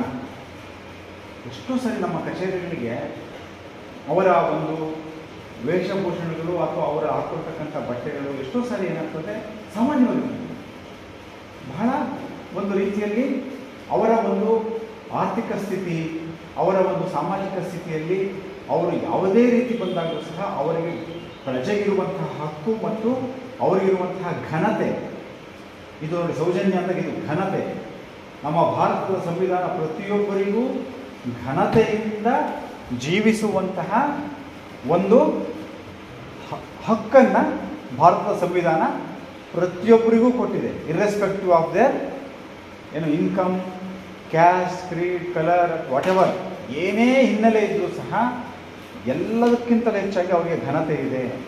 ಆ ಘನತೆಗೆ ಕುಂದು ಬರಬಾರ್ದು. ಅದೇ ಸೌಜನ್ಯ ಅಲ್ವಾ? ಆ ಘನತೆ ಇದೆಯಲ್ಲ, ಒಂದು ಮಗು ಇರ್ಬೋದು, ನಾವು ಮಗುವು ನಾವು ಏನಂತೀವಿ ಸಿಟಿಸನ್ ಅಂತ, ವೋಟಿಂಗ್ ಪವರ್ ಇಲ್ಲದೆ ಇರ್ಬೋದು. ಈ child is also human being, child is also having human rights. ದೊಡ್ಡವರು ಸಹ, ವಯಸ್ಸಾಗಿರೋರು ಯಾರೇ ಇರಲಿ, ಮಹಿಳೆಯರಿರ್ಬೋದು, ಪ್ರತಿಯೊಬ್ಬರೂ ಸಹ ಬಂದಾಗ ರೈತರು, ಕೂಲಿ ಕಾರ್ಮಿಕರು, ವಿದ್ಯಾರ್ಥಿಗಳು, ಮಕ್ಕಳು, ಜನರು, ಕಾರ್ಮಿಕರು ಯಾರೇ ಬಂದರೂ ಸಹ ನಾವು ಅವರ ಜೊತೆಗೆ ಸೌಜನ್ಯದಿಂದ ಗೌರವಯುತವಾಗಿ ಅವರ ಒಂದು ಘನತೆಗೆ ಧಕ್ಕೆ ಆಗದ ರೀತಿಯಲ್ಲಿ ನಾವು ನಡವಳಿಕೆಯನ್ನು ತೋರಿಸ್ತಕ್ಕಂಥದ್ದೇನಿದೆ ಅದಕ್ಕೆ ನಾವೇನಂತೀವಿ ಸೌಜನ್ಯಯುತವಾಗಿ ವರ್ತಿಸ್ತಕ್ಕಂಥದ್ದು. ತುಂಬ ಚೆನ್ನಾಗಿದೆ. ಸಾಫ್ಟ್ ಸ್ವಲ್ಪ ಎಲ್ಲ ಒಟ್ಟಿಗೆ ಬಂದರೂ ಹೊಸ ಹೊಸ ಪದನೇ. ಮೃದುವಾಗಿರಬೇಕು, ಆ ತಾಳ್ಮೆ, ಪೇಷನ್ಸ್, ತಾಳ್ಮೆಯಿಂದ ಇರಬೇಕು. ಯಾಕಂದರೆ ಇಂಗ್ಲೀಷ್ ಕನ್ನಡ ಪದಗಳು ಬರೋದು ಕಷ್ಟ. ಇನ್ನು ಮುಂದೆ ನೀವು ಕನ್ನಡ ನಮ್ಮದು ಆಡಳಿತ ಭಾಷೆ, ನೀವೆಲ್ಲ ಕನ್ನಡನ ಬಳಸೋದನ್ನು ನೀವೆಲ್ಲ ಕಲಿಬೇಕಾಗತ್ತೆ. ಸ್ವಲ್ಪ ಒಂದು ಡಿಕ್ಷನರಿನೂ ಇಟ್ಕೋಬೇಕು ನೀವು, ಇಂಗ್ಲೀಷ್ ಕನ್ನಡ ಡಿಕ್ಷನರಿ, ಅಥವಾ ಆನ್ಲೈನಲ್ಲಿ ಅದು ಸಿಕ್ಕುತ್ತೆ ನಿಮಗೆ, ಗೂಗಲ್ ಮಾಡೋದು ಸಿಗುತ್ತೆ. ಎಷ್ಟು ಗೂಗಲ್ ಟ್ರಾನ್ಸ್ಲೇಷನ್ ಒಂದು ಸರಿ ಎಡವಟ್ಟು ಮಾಡಿಬಿಡುತ್ತೆ. ಸೊ ಅದಕ್ಕೆ ಇನ್ನೊಂದು ಡಿಕ್ಷನರಿನೂ ಇಟ್ಕೊಂಡಿರ್ಬೇಕು. ಒಂದು ತುಂಬ ಒಳ್ಳೆಯ ಡಿಕ್ಷನರಿನ ಒಂದು ಪ್ರಿಂಟೆಡ್ ನಿಮ್ಮ ಆಫೀಸಲ್ಲಿ, ನಿಮ್ಮ ಕಚೇರಿಯಲ್ಲಿ ನಿಮ್ಮ ಟೇಬಲ್ ಮೇಲೆ ಇಟ್ಕೊಂಡ್ಬಿಟ್ರೆ ಒಂದು ಕೊಂಡ್ಕೊಂಡು ನಿಮಗೆ ಸಹಾಯ ಆಗುತ್ತೆ. ಮೃದುವಾಗಿ ಇರಬೇಕು ಮತ್ತು ತಾಳ್ಮೆಯಿಂದ ಇರಬೇಕು. ಎಷ್ಟೋ ಸಾರಿ ಸಾರ್ವಜನಿಕರು ತಾಳ್ಮೆ ಕಳ್ಕೊಂಡ್ರೂ ಸಹ ಯಾವುದೋ ಹಿನ್ನೆಲೆಯಿಂದ ನಾವು ತಾಳ್ಮೆಯನ್ನು ಕಳ್ಕೊಳ್ಬಾರ್ದು. ತುಂಬ ಚೆನ್ನಾಗಿದೆ. ತಮ್ಮ ಹೆಸರು? ಕಾರ್ತಿಕ್. ಚೆನ್ನಾಗಿದೆ. ಪ್ರತಿಯೊಬ್ಬರು ತುಂಬ ಒಳ್ಳೆ ಪಾಯಿಂಟ್ಸ್ ಹೇಳ್ತಿದ್ದಾರೆ. ಇಲ್ಲ, ತುಂಬ ರಿಫ್ಲೆಕ್ಟಿವ್ ಆಗಿ. ನನಗೆ ಬೇಕಾಗಿರೋದು ಅದನ್ನೇ, ಏನೋ ಒಂದು ಸಂವಾದದಲ್ಲಿ ನಾವು ಮಾತಾಡಬೇಕಂತ. ನಾನೇ ಮಾತಾಡೋದಕ್ಕಿಂತ ಸರ್ ನೋಡಿರಿ, ಇದು ಕಮ್ಯುನಿಕೇಷನ್ ತುಂಬ ಚೆನ್ನಾಗಿದೆ. ತಮ್ಮ ಹೆಸರು ಸರ್? ನಿಖಿಲ್ ತುಂಬ ಚೆನ್ನಾಗಿ ಹೇಳಿದ್ರು. ತಲುಪಬೇಕು ಅಂತ, ಇದು ನಮ್ಮ ಕಮ್ಯುನಿಕೇಷನ್ ಸ್ಕಿಲ್ಸಲ್ಲಿ, ಸಂವಹನ ಕೌಶಲಗಳಲ್ಲಿ ಮೊದಲನೇದಿದೆ. ನಾನು ನನ್ನ ಒಂದು ತಿಳುವಳಿಕೆಯ ಮಟ್ಟಕ್ಕೆ ತಕ್ಕ ಹಾಗೆ ನಾನು ಮಾತಾಡ್ತಿರ್ಬೋದು, ನನ್ನ ಹಿನ್ನೆಲೆಯಿಂದ ನಾನು ಮಾತಾಡ್ತಿರ್ಬೋದು. ನನ್ನ ಎದುರಿಗೆ ನನ್ನ ಟೇಬಲ್ ಮುಂದೆ ಇರತಕ್ಕಂಥ ವ್ಯಕ್ತಿಗೆ ಅವ್ರಿಗೆ ಇಲ್ಲದೇ ಇರಬಹುದು, ಏನೋ ಆ ತಿಳುವಳಿಕೆ ಅಂತಲ್ಲ, ಅವ್ರದ್ದು ಬೇರೆ ಹಿನ್ನೆಲೆ ಇರುತ್ತೆ. ಅವರ ಒಂದು ಅಂಡರ್ಸ್ಟ್ಯಾಂಡಿಂಗ್ ಲೆವೆಲ್ ಬೇರೆ ಇರಬಹುದು. ಅವ್ರ ತಿಳುವಳಿಕೆ ಕಮ್ಮಿ ಇದೆ ಅಂತಲ್ಲ, ಅರ್ಥ ಮಾಡಿಕೊಳ್ಳುವ ವಿಧಾನ ಬೇರೆ ಇರಬಹುದು. ಆಗ ನಮ್ಮ ಒಂದು ಕಮ್ಯುನಿಕೇಷನ್, ಸಂವಹನ ಅವರಿಗೆ ತಲುಪುವಂತಿರಬೇಕು. ಅವ್ರಿಗೆ ಅರ್ಥ ಆಗಲಿಲ್ಲ ಅನ್ನೋದ್ರೆ ಅಂದರೆ ನಾವು ಅದನ್ನು ಅರ್ಥ ಮಾಡಿಸುವಂತೆ ಅವರ ಮಟ್ಟಕ್ಕೆ ನಾವು ಇಳಿದು ಸಮಾಧಾನದಿಂದ ನಾವು ಸಂವಹನವನ್ನು ಮಾಡುವಂಥದ್ದು ತುಂಬ ಚೆನ್ನಾಗಿದೆ. ಇನ್ನೊಂದು ತುಂಬ ಚೆನ್ನಾಗಿ, ಸೂಕ್ತ ನ್ಯಾಯವನ್ನು ಕೊಡಿಸ್ತೇವೆ ಎನ್ನುವಂತಹ ಒಂದು ನಂಬಿಕೆ ಬರಬೇಕು. ನೋಡಿ, ಸರ್ಕಾರಿ ಇಲಾಖೆಗಳಿಗೆ ಸಂಬಂಧಪಟ್ಟ ಹಾಗೆ ಆ ಒಂದು ನಂಬಿಕೆ, ವಿಶ್ವಾಸ ಇದೆಯಲ್ಲ, ಸಾರ್ವಜನಿಕರಿಗೆ ಇರಬೇಕಾದ್ರೆ ನಾವು ಸರ್ಕಾರಿ ನೌಕರರು ಅದಕ್ಕೆ ತಕ್ಕಂತಹ ಒಂದು ನಡವಳಿಕೆಯನ್ನು ನಾವು ತೋರಿಸ್ಬೇಕಾಗತ್ತೆ. ಆ ನಡವಳಿಕೆ ಏನು ಅಂತ ಹೇಳಿದಾಗ ನೀವೆಲ್ಲ ಹೇಳಿರಲ್ಲ ಅದು, ಅಂದರೆ ಆ ನಡವಳಿಕೆ ಅಂದರೆ ತಕ್ಷಣಕ್ಕೆ ನಾವು ಕೆಲಸ ಮಾಡಿಕೊಡ್ತಕ್ಕಂಥದ್ದು, ಘನತೆಯಿಂದ ವರ್ತಿಸ್ತಕ್ಕಂಥದ್ದು, ತಾಳ್ಮೆಯಿಂದ ವರ್ತಿಸ್ತಕ್ಕಂಥದ್ದು, ಸೌಜನ್ಯದಿಂದ ವರ್ತಿಸ್ತಕ್ಕಂಥದ್ದು, ಸಭ್ಯತೆಯಿಂದ ಇರ್ತಕ್ಕಂಥದ್ದು, ಶಿಸ್ತಿನಲ್ಲಿರ್ತಕ್ಕಂಥದ್ದು, ಮೃದುವಾಗಿರ್ತಕ್ಕಂಥದ್ದು. ತಾವೆಲ್ಲರೂ ಈ ಪಾಯಿಂಟ್ಸನ್ನು ಹೇಳಿದಿರಿ. ಆದ್ದರಿಂದ ಸಾರ್ವಜನಿಕರಿಗೆ ಸಂಬಂಧದಲ್ಲಿ ಮೊದಲು ಬರ್ತಕ್ಕಂಥದ್ದು ಏನು ಅಂದರೆ ಸಾರ್ವಜನಿಕರಿಗೆ ಸೇವೆ. ಇದು ನಾನು ಹೇಳಿದ್ದೀನಿ, ಸೇವೆ ಅಂದರೆ ಏನು ಅನ್ನೋದ್ರ ಬಗ್ಗೆ ನಾನು ಹೇಳಿದ್ದೀನಿ. ವೇತನವನ್ನು ಪಡೆದು ಮಾಡುವ ಕೆಲಸಕ್ಕಿಂತ ಹೆಚ್ಚಿನದಾದ ಜವಾಬ್ದಾರಿ, ನಿಷ್ಠೆ, ಶ್ರದ್ಧೆ ಇದನ್ನು ನಾವು ತೋರ್ಪಡಿಸಿದರೆ ಆಗ ಅದಕ್ಕೆ ಅಂತ ನಾವು ಸಾರ್ವಜನಿಕರಿಗೆ ಸೇವೆ ಅನ್ನುವಂಥ ಒಂದು ಅರ್ಥವನ್ನು. ಸೊ ಅಲ್ಲಿ ಜವಾಬ್ದಾರರು ಕೂಡ, ನಾವು ಸಾರ್ವಜನಿಕರಿಗೆ ಜವಾಬ್ದಾರರು ಅನ್ನುವಂಥದ್ದು. ಸೊ ಸಾರ್ವಜನಿಕ ಹಿತಾಸಕ್ತಿ ಮೊದಲಿರಬೇಕು. ನಮ್ಮದು ಏನೇ ನಾವು ಕೆಲಸ ಮಾಡಿದ್ರು ಪಬ್ಲಿಕ್ ಇಂಟ್ರೆಸ್ಟ್, ನಾನು ಏನು ಕೆಲಸ ಮಾಡ್ತೀನೋ ಬಹುಜನರ, ಸಾರ್ವಜನಿಕರ ಹಿತಕ್ಕೆ ಸಂಬಂಧಪಟ್ಟಂಗೆ. ಪಬ್ಲಿಕ್ ಇಂಟ್ರೆಸ್ಟ್ ಅನ್ನುವಂಥ ಒಂದು ಪದ ಇದೆ ನಮ್ಮ ಸರ್ಕಾರದಲ್ಲಿದೆ ಮತ್ತು ನ್ಯಾಯಾಂಗ ವ್ಯವಸ್ಥೆಯಿದೆ. ಆ ಸಾರ್ವಜನಿಕ ಹಿತಕ್ಕೆ ಧಕ್ಕೆ ಬಂದಾಗ ನೀವು ಅಬ್ಸರ್ವ್ ಮಾಡಿರಬೇಕು, ಪಬ್ಲಿಕ್ ಇಂಟ್ರೆಸ್ಟ್ ಲಿಟಿಗೇಷನ್ ಕೇಸ್ ಅಂತ ನೀವು ಕೇಳಿರ್ತೀರಿ. ಸಾರ್ವಜನಿಕ ಹಿತಕ್ಕೆ ಧಕ್ಕೆ ಬಂದಿದೆ ಇದು ಅಂತೇಳಿ ಕೆಲವು ಕೇಸ್ ಆಗ್ತವೆ. ಯಾವುದೇ ಒಂದು ನ್ಯಾಯಾಂಗದಲ್ಲಿ, ನ್ಯಾಯಾಲಯದ ಮುಂದೆ ಈ ಕೇಸನ್ನು ಹೂಡಲಿಕ್ಕೆ ಸಾರ್ವಜನಿಕರಿಗೆ ಪವರ್ಸ್ ಇದೆ. ಸರ್ಕಾರದಲ್ಲಿ ಸರ್ಕಾರಿ ನೌಕರರು, ಸರ್ಕಾರದ ವ್ಯವಸ್ಥೆ ಏನು ಅಂತ ಹೇಳಿದ್ರೆ ಸಾರ್ವಜನಿಕ ಹಿತಕ್ಕೆ ಧಕ್ಕೆ ಆಗದಂಥ ರೀತಿಯಲ್ಲಿ ನಾವು ಕೆಲಸವನ್ನು ಮಾಡುವಂಥದ್ದು. ಇಲ್ಲಿ ಒಂದು ಸೂಕ್ಷ್ಮ ಇದೆ. ಸಾರ್ವಜನಿಕ ಹಿತಾಸಕ್ತಿ ಅಂತ ನಾವು ಮಾತಾಡಬೇಕಾದ್ರೆ ನಿಯಮಗಳು ಮತ್ತು ಸಾರ್ವಜನಿಕ ಹಿತಾಸಕ್ತಿ ಎರಡನ್ನು ನಾವು ಸಮತೋಲನವಾಗಿ ಮಾಡಬೇಕು. ಎಷ್ಟೋ ಸರಿ ನಾವೇನು ಮಾಡ್ತೀವಿ, ನಿಯಮಗಳನ್ನು ಪ್ರತಿಪಾದನೆಯನ್ನು ಮಾಡಿ ಸಾರ್ವಜನಿಕ ಹಿತಾಸಕ್ತಿಯನ್ನು ಕಡೆಗಣಿಸೋದಿಲ್ಲ. ನಿಯಮಗಳಲ್ಲಿ ಸಾರ್ವಜನಿಕ ಹಿತಾಸಕ್ತಿಗೆ ವಿರುದ್ಧವಾಗಿರಲ್ಲ, ಆ ಪ್ರಶ್ನೆ ಬೇರೆ.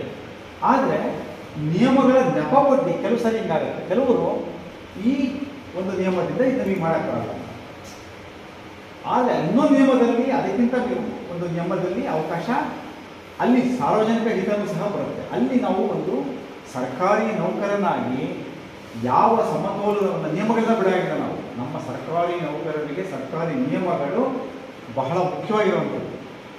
ಜೊತೆಗೆ ಸಾರ್ವಜನಿಕ ಹಿತಾಸಕ್ತಿಯೂ ಅಷ್ಟೇ ಮುಖ್ಯವಾಗಿರುವಂಥದ್ದು.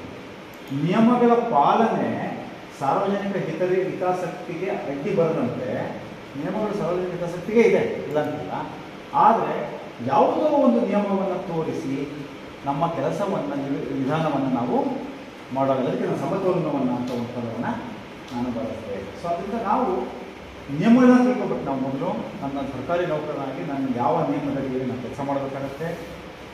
ನಮಗೆ ಬಹಳ ಬೈಬಲ್ ಥರ ಯಾವುದು, ನಮಗೆ ರಾಮಾಯಣ ಬೈಬಲ್ ಪುರಾಣ ಯಾವುದು, KCS ಏನಂತಂದರೆ ಕರ್ನಾಟಕ ಸಿವಿಲ್ ಸರ್ವಿಸ್ ರೂಲ್ಸ್ ಅಲ್ವಾ, Karnataka civil service rules, Karnataka ನಾಗರಿಕ ಸೇವಾ ನಿಯಮಗಳು ಅಲ್ವಾ ಸರ್? ಹೌದು ಸರ್. ಸೊ ಈ ನಿಯಮಗಳು ನಮಗೆ ಶ್ರೇಷ್ಠವಾಗಿರುವಂಥದ್ದು. ಈ ನಿಯಮಗಳನ್ನು ನಾವು ಚೆನ್ನಾಗಿ ಅರ್ಥ ಮಾಡ್ಕೋಬೇಕಾಗುತ್ತೆ. ಈ ನಿಯಮಗಳ ಜೊತೆಗೆ ಇನ್ನೊಂದು ಇದೆ ಬಹಳ ಮುಖ್ಯವಾಗಿರೋದು. ಸರ್ಕಾರಿ ನೌಕರಿಗೆ ಎರಡು ಭಾಳ ಇಂಪಾರ್ಟೆಂಟ್, ಭಾಳ ಮುಖ್ಯವಾಗಿರೋಂಥದ್ದು. ಇನ್ನು ಭಾಳ ಬೇರೆ ಬೇರೆ ಬರುತ್ತೆ. ಇನ್ನೊಂದು ಯಾವುದು, ನಡತೆ ನಿಯಮಗಳು, ಕಾಂಡಕ್ಟ್ ರೂಲ್ಸ್. ಹೇಳಿದ್ರಲ್ಲ, classification, conduct and appeal rules, CCA. So ಇದು ಸಾರ್ವಜನಿಕ ಸೇವೆಯಲ್ಲಿರ್ತಕ್ಕಂಥ ಸರ್ಕಾರಿ ನೌಕರನಾಗಿ ಯಾವ ನಡತೆಯನ್ನು ನಾನು ಹೊಂದಿರಬೇಕು ಎಂಬುದಕ್ಕೆ ಸಂಬಂಧಪಟ್ಟ ಹಾಗೆ ಆ CCA ನಿಯಮಾವಳಿಗಳನ್ನು ನಾವು ಅರ್ಥ ಮಾಡ್ಕೋಬೇಕಾಗತ್ತೆ. ಸೊ ಇದು ಎರಡು ಬಹಳ ಮುಖ್ಯವಾಗಿರುತ್ತೆ. ಇನ್ನು ಉಳಿದಂತೆ ಮತ್ತೆ ಬರುತ್ತೆ ನಮಗೆ ಕರ್ನಾಟಕ ಟ್ರೆಜರಿ ಕೋಡ್ ಬರುತ್ತೆ. ಇನ್ನೊಂದು ಯಾವುದು, ಫೈನಾನ್ಷಿಯಲ್ ಅದು KFC ಕರ್ನಾಟಕ ಫೈನಾನ್ಷಿಯಲ್ ಕೋಡ್ ಇವೆಲ್ಲ ಬರುತ್ತೆ. ಇವೆಲ್ಲವೂ ಸಹ ನಿಮಗೆ, ನೀವು ಆಡಳಿತಾತ್ಮಕ ಹುದ್ದೆಗಳಲ್ಲಿರ್ತಕ್ಕಂಥವರು, ನೀವು ಕೇಸ್ ವರ್ಕರ್ಸ್ ಆಗಿ ಒಂದು ವಿಷಯ ನಿರ್ವಾಹಕರಾಗಿ ನೀವು ಇವುಗಳೆಲ್ಲವನ್ನು ಸಹ ಓದ್ಕೋಬೇಕಾಗತ್ತೆ. ಯಾವುದು ಓದ್ಕೊಂಡ್ರೂ ಸಹ ತಕ್ಷಣಕ್ಕೆ ಪ್ರತಿ ದಿವಸ ಅದು ಉಪಯೋಗ ಆಗುತ್ತೆ ಅಂತಲ್ಲ, ಯಾವತ್ತೂ ಬೇಕಾಗತ್ತೆ. ಈಗ KCS ಪ್ರತಿ ದಿವಸ ಬೇಕಾಗಲ್ಲ, CCA ರೂಲ್ಸು ಪ್ರತಿ ದಿವಸ ಬೇಕಾಗಲ್ಲ, KFC ಬೇಕಾಗಲ್ಲ, KTC ಬೇಕಾಗಲ್ಲ. ಆದರೆ ಇವುಗಳ ನಾಲೆಡ್ಜ್ ಭಾಳ ಇಂಪಾರ್ಟೆಂಟು. ಬೇಕಾದಾಗ ಅವುಗಳನ್ನ ಅವಲೋಕನವನ್ನು ನಾವು ಮಾಡಬೇಕಾಗುತ್ತೆ. ಅವಶ್ಯಕತೆ ಇದ್ದಾಗ ಆ ಗ್ರಂಥಗಳನ್ನು, ಆ ಮಾಹಿತಿಯನ್ನು, ಆ ಪುಸ್ತಕಗಳನ್ನು ನಾವು ನೋಡಿ ನಾವು ನಮ್ಮ ಕೆಲಸವನ್ನು ನಾವು ಮಾಡಬೇಕಾಗುತ್ತೆ. ಸೊ ಇದು ಒಂದು ಸರ್ವಿಂಗ್ ದಿ ಪಬ್ಲಿಕ್ ನಮ್ಮ ಬಹಳ ಮುಖ್ಯವಾಗಿರೋದು. ಎರಡನೇದು, ನಾವು ಸರ್ಕಾರಿ ನೌಕರರು ಸ್ವಾಗತಾರ್ಹ ಸಮುದಾಯವಾಗಿರಬೇಕು. ವೆಲ್ಕಮಿಂಗ್ ಕಮ್ಯುನಿಟಿ ಅಂತಂದರೆ ಸ್ವಾಗತಾರ್ಹವಾದ ವಾತಾವರಣ ಯಾವಾಗಿರುತ್ತೆ? ನೀವೆಲ್ಲ ಹೇಳಿದ್ರಲ್ಲ, ಸೌಹಾರ್ದಯುತವಾಗಿ, ಹಾಸ್ಟೈಲ್ ಎನ್ವೈರನ್ಮೆಂಟ್, ತುಂಬ ಒಳ್ಳೆಯ ವಾತಾವರಣ ಇದ್ದಾಗ ಏನಾಗುತ್ತೆ, ನಾವು ನಮ್ಮ ಕಚೇರಿಗಳಿಗೆ ಜನ ಬರುವಂಥದ್ದು, ನಮ್ಮನ್ನು ಮಾತಾಡಿಸ್ತಕ್ಕಂಥದ್ದು, ಸೇವೆ ಪಡೀಲಿಕ್ಕೆ ಒಂದು ಉತ್ಸಾಹ ತೋರುವಂಥದ್ದು ನಾವು ಜನರಿಂದ ನಾವು ಕಾಣ್ತೇವೆ. ಸೊ ಹಾಗೆ ನಮ್ಮ ಸಮುದಾಯ ಏನಿದೆ, ಯಾವುದು ಸರ್ಕಾರಿ ನೌಕರರ ಸಮುದಾಯ ಏನಿದೆ, it should be welcoming community, ಸ್ವಾಗತಾರ್ಹ ಸಮುದಾಯ ಆಗಬೇಕು. ನಾವು ಸರ್ಕಾರಿ ನೌಕರರ ಸಮುದಾಯ ಏನಿದೆ ಅದು ಸ್ವಾಗತಾರ್ಹ ಸಮುದಾಯ ಆಗಬೇಕು. ಇನ್ನು ಮೂರನೇದು, ಉತ್ತರದಾಯಿ ಅಕೌಂಟಬಿಲಿಟಿ. ಏನಂದರೆ ಉತ್ತರದಾಯಿತ್ವ. We are accountable. ಏನಂದರೆ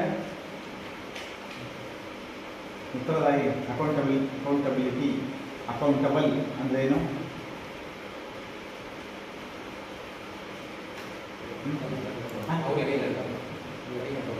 ಸ್ವಲ್ಪ ಜೊತೆಗೆ ಪರಿಗಣನೆ ಅಲ್ಲ,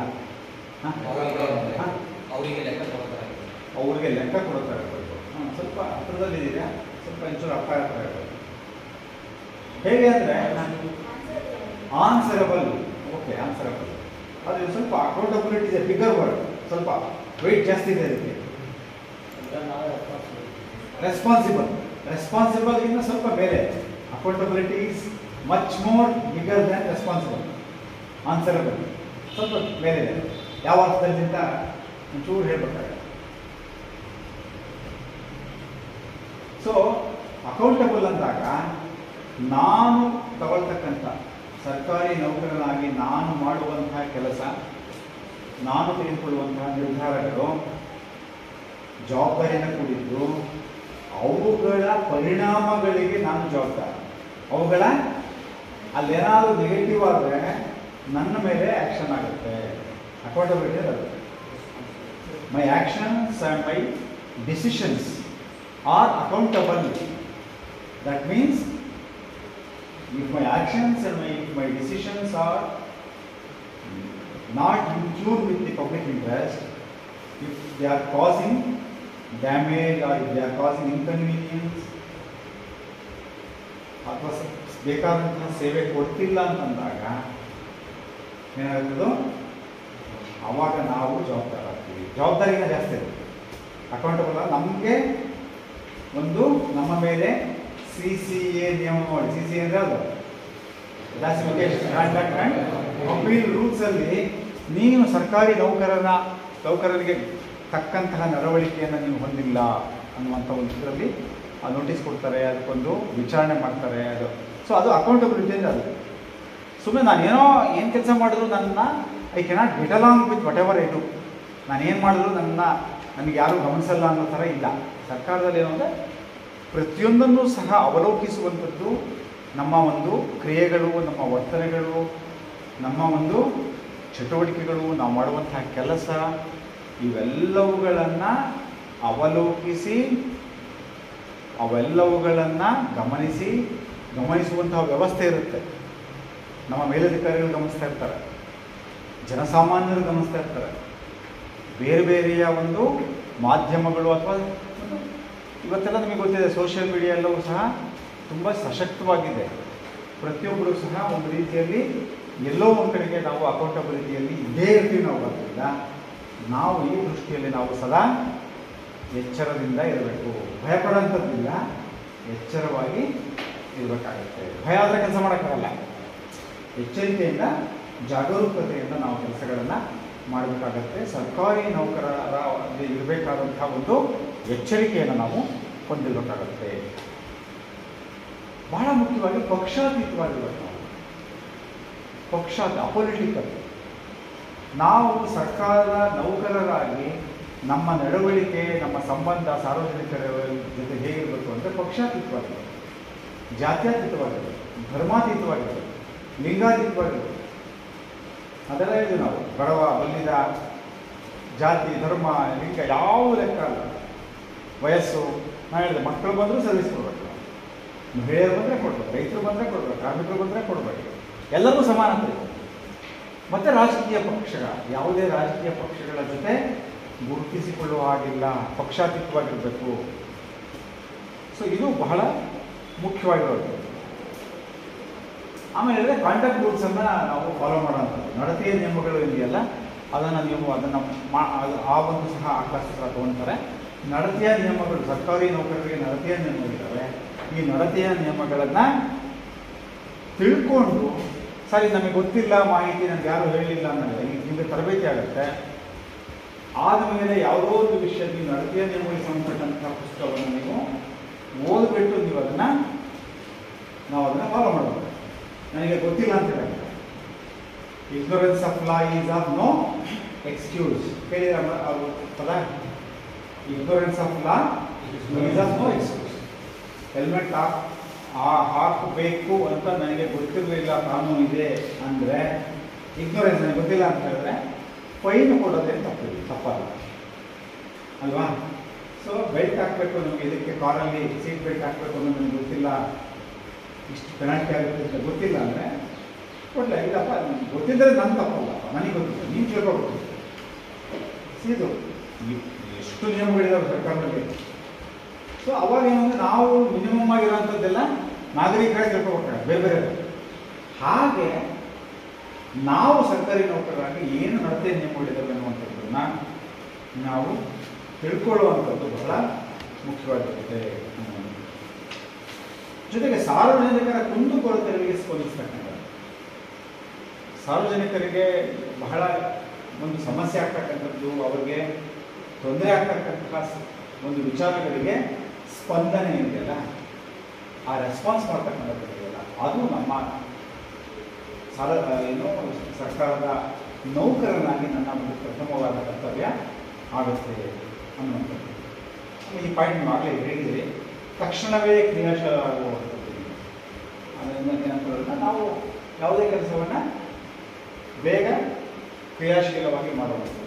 ಎಷ್ಟೋ ಸಲ ಅತ್ಯುತ್ಸಾಹವನ್ನು ತೋರಿಸೋವಾಗಿಲ್ಲ, ಅದು ಸಹ ನಿಮಗೆ ಕೆಲವು ವಿಷಯಗಳು, ಕೆಲವು ಸೇವೆ ಕೊಡುವುದರಲ್ಲಿ ತೋರಿಸ್ಬೋದು, ಕೆಲವು ವಿಷಯಗಳಲ್ಲಿ ಆ ಸೂಕ್ಷ್ಮತೆಯನ್ನು ಸಹ ನಾವು ಓದಬೇಕಾಗುತ್ತೆ. ಆದರೆ ನಿಮಗೆ ಆ ಪದ ಕೇಳಿಲ್ಲ, ರೆಡ್ ಟೇಪಿಸಮ್ ಅನ್ನೋ ಪದ ಕೇಳಿದಾರೆ. ರೆಡ್ ಟೇಪಿಸಮ್ ಹಿಂದೆ ಅದನ್ನು ರೆಡ್ ಟೇಪಿಸಮ್ ಅಂದರೆ ಸರ್ಕಾರಿ ನೌಕರ ಕಡತಗಳಲ್ಲಿ ರೆಡ್ ಟೇಪನ್ನು ಹಾಕಿಬಿಟ್ಟು slow movement of files. Red tapism ಅನ್ನುವಂಥದ್ದು ವರ್ಡ್ ಇದೆ, ಗೂಗಲ್ ಮಾಡಿದ್ರೆ ರೆಡ್ ಟೇಪಿಸಮ್ ಅಂತ ಹೇಳಿದ್ರೆ ನಾವು ಆ ಫೈಲ್ ಕಡತಗಳಲ್ಲಿ ರೆಡ್ ಟೇಪ್ ಇರೋಂಥದ್ದು ಹಾಕಿ ಇಟ್ಬಿಟ್ರೆ ಆ ಮೂಮೆಂಟ್ಸ್ ಸ್ಲೋ. ಸೊ ಆ ರೆಡ್ ಟೇಪಿಸಮ್ ನಮ್ಮಲ್ಲಿ ಸರ್ಕಾರದಲ್ಲಿ ಇರೋ ಹಾಗಿಲ್ಲ. ನಾನು ಸರ್ಕಾರಿ ನೌಕರ, ನನ್ನ ಕೆಲಸ ಏನಿದೆ ಬಹಳ ನನ್ನ ನಿಷ್ಠೆಯಿಂದ ನಾನು ತಕ್ಷಣಕ್ಕೆ ನನ್ನ ಜಾಬ್, ನನ್ನ ಟೇಬಲ್ನಲ್ಲಿ ಇರ್ತಕ್ಕಂಥ ಕೆಲಸ ಏನಿದೆಯಲ್ಲ ಅವುಗಳನ್ನು ನಾನು ತಕ್ಷಣವೇ ನಾನು ಮಾಡಿ ಮುಗಿಸ್ತೇನೆ. ಅದನ್ನು ಇಲ್ಲ ನನಗೆ 7 ದಿವಸ ಟೈಮ್ ಇದೆ, ಒಂದು ಪೇಪರ್ ಅಟೆಂಡ್ ಮಾಡಲಿಕ್ಕೆ ಎಷ್ಟು ದಿವಸ? 7 ಡೇಸ್. 7 ಡೇಸ್ ಇದೆ ಅನ್ನುವಂಥದ್ದು ನಾವು ಒಳಗಡೆ ಕೆಲವು ಸಾರಿ 7 ಡೇಸ್ ಇದ್ದರೂ ಕೂಡ ಒಂದು ಪ್ರತಿಯ ವಿಷಯ ಅಥವಾ ತುರ್ತಿನ ವಿಷಯ ಇದ್ದಾಗ 7 ಡೇಸ್ ರೂಲ್ ಅಪ್ಲೈ ಆಗಲ್ಲ. ಆ ರೂಲ್ಗೆ ಇನ್ನೊಂದು ಕ್ಲಾಸ್ ಇರುತ್ತೆ, ಇನ್ನೊಂದು ನಿಯಮ ಇರುತ್ತೆ. ಸಾರ್ವಜನಿಕರಿಗೆ ಹಿತಕ್ಕೆ ಸಂಬಂಧಪಟ್ಟಂತ ಇದನ್ನ ತುರ್ತಾಗಿ ಮಾಡೋದಕ್ಕಾಗಿರುತ್ತೆ. ಈಗ ಉದಾಹರಣೆಗೆ ಚುನಾವಣೆ ಕರ್ತವ್ಯ ಇರ್ಬೋದು, ಅಥವಾ ಯಾವುದಾದ್ರೂ ಒಂದು ಪ್ರವಾಹ ಪರಿಸ್ಥಿತಿ, ಅಥವಾ ಇನ್ನಾದರೂ ಬರ ಪರಿಸ್ಥಿತಿ, ಅಥವಾ ಇನ್ನಾದರೂ ಒಂದು ತುರ್ತಿನ ಪರಿಸ್ಥಿತಿಗಳಲ್ಲಿ ಆಗ ನಮಗೆ ಇವೆಲ್ಲ ಅಪ್ಲೈ ಆಗುತ್ತೆ. ಅದಕ್ಕೆ ಹೇಳ್ತಾರೆ ಸರ್ಕಾರಿ ನೌಕರರು ಅಂತ ಹೇಳಿದ್ರೆ 10 ಗಂಟೆಯಿಂದ 5:30 ಗಂಟೆವರೆಗೂ ಅಲ್ಲ. ನೀವು ಕೆಲಸಕ್ಕೆ ತರಬೇತಿ ಯಾರು ಹೇಳಿದ್ರೆ ನಿಮಗೆ ಹೇಳಿದ್ದಾರೆ, ಯಾರು ಹೇಳಿಲ್ಲ. 24/7 ನಾವು ಸರ್ಕಾರಿ ನೌಕರರನ್ನು 24 ಗಂಟೆ 7 ದಿವಸ ಅಂದರೆ ಏನು ಉಪಯೋಗಿಲ್ಲ. ಯಾಕೆ ಇದನ್ನು ಹೇಳ್ತಾರೆ ಅಂದರೆ 5:30 6 ಗಂಟೆ ಆದಮೇಲೂ ಸಹ ನಮಗೆ ನಮ್ಮ ಮೇಲಧಿಕಾರಿಗಳು ಕರೆದ್ರೆ ನಾವು ಹೋಗಬೇಕಾಗುತ್ತೆ. ನಿಯಮ ಇದೆ.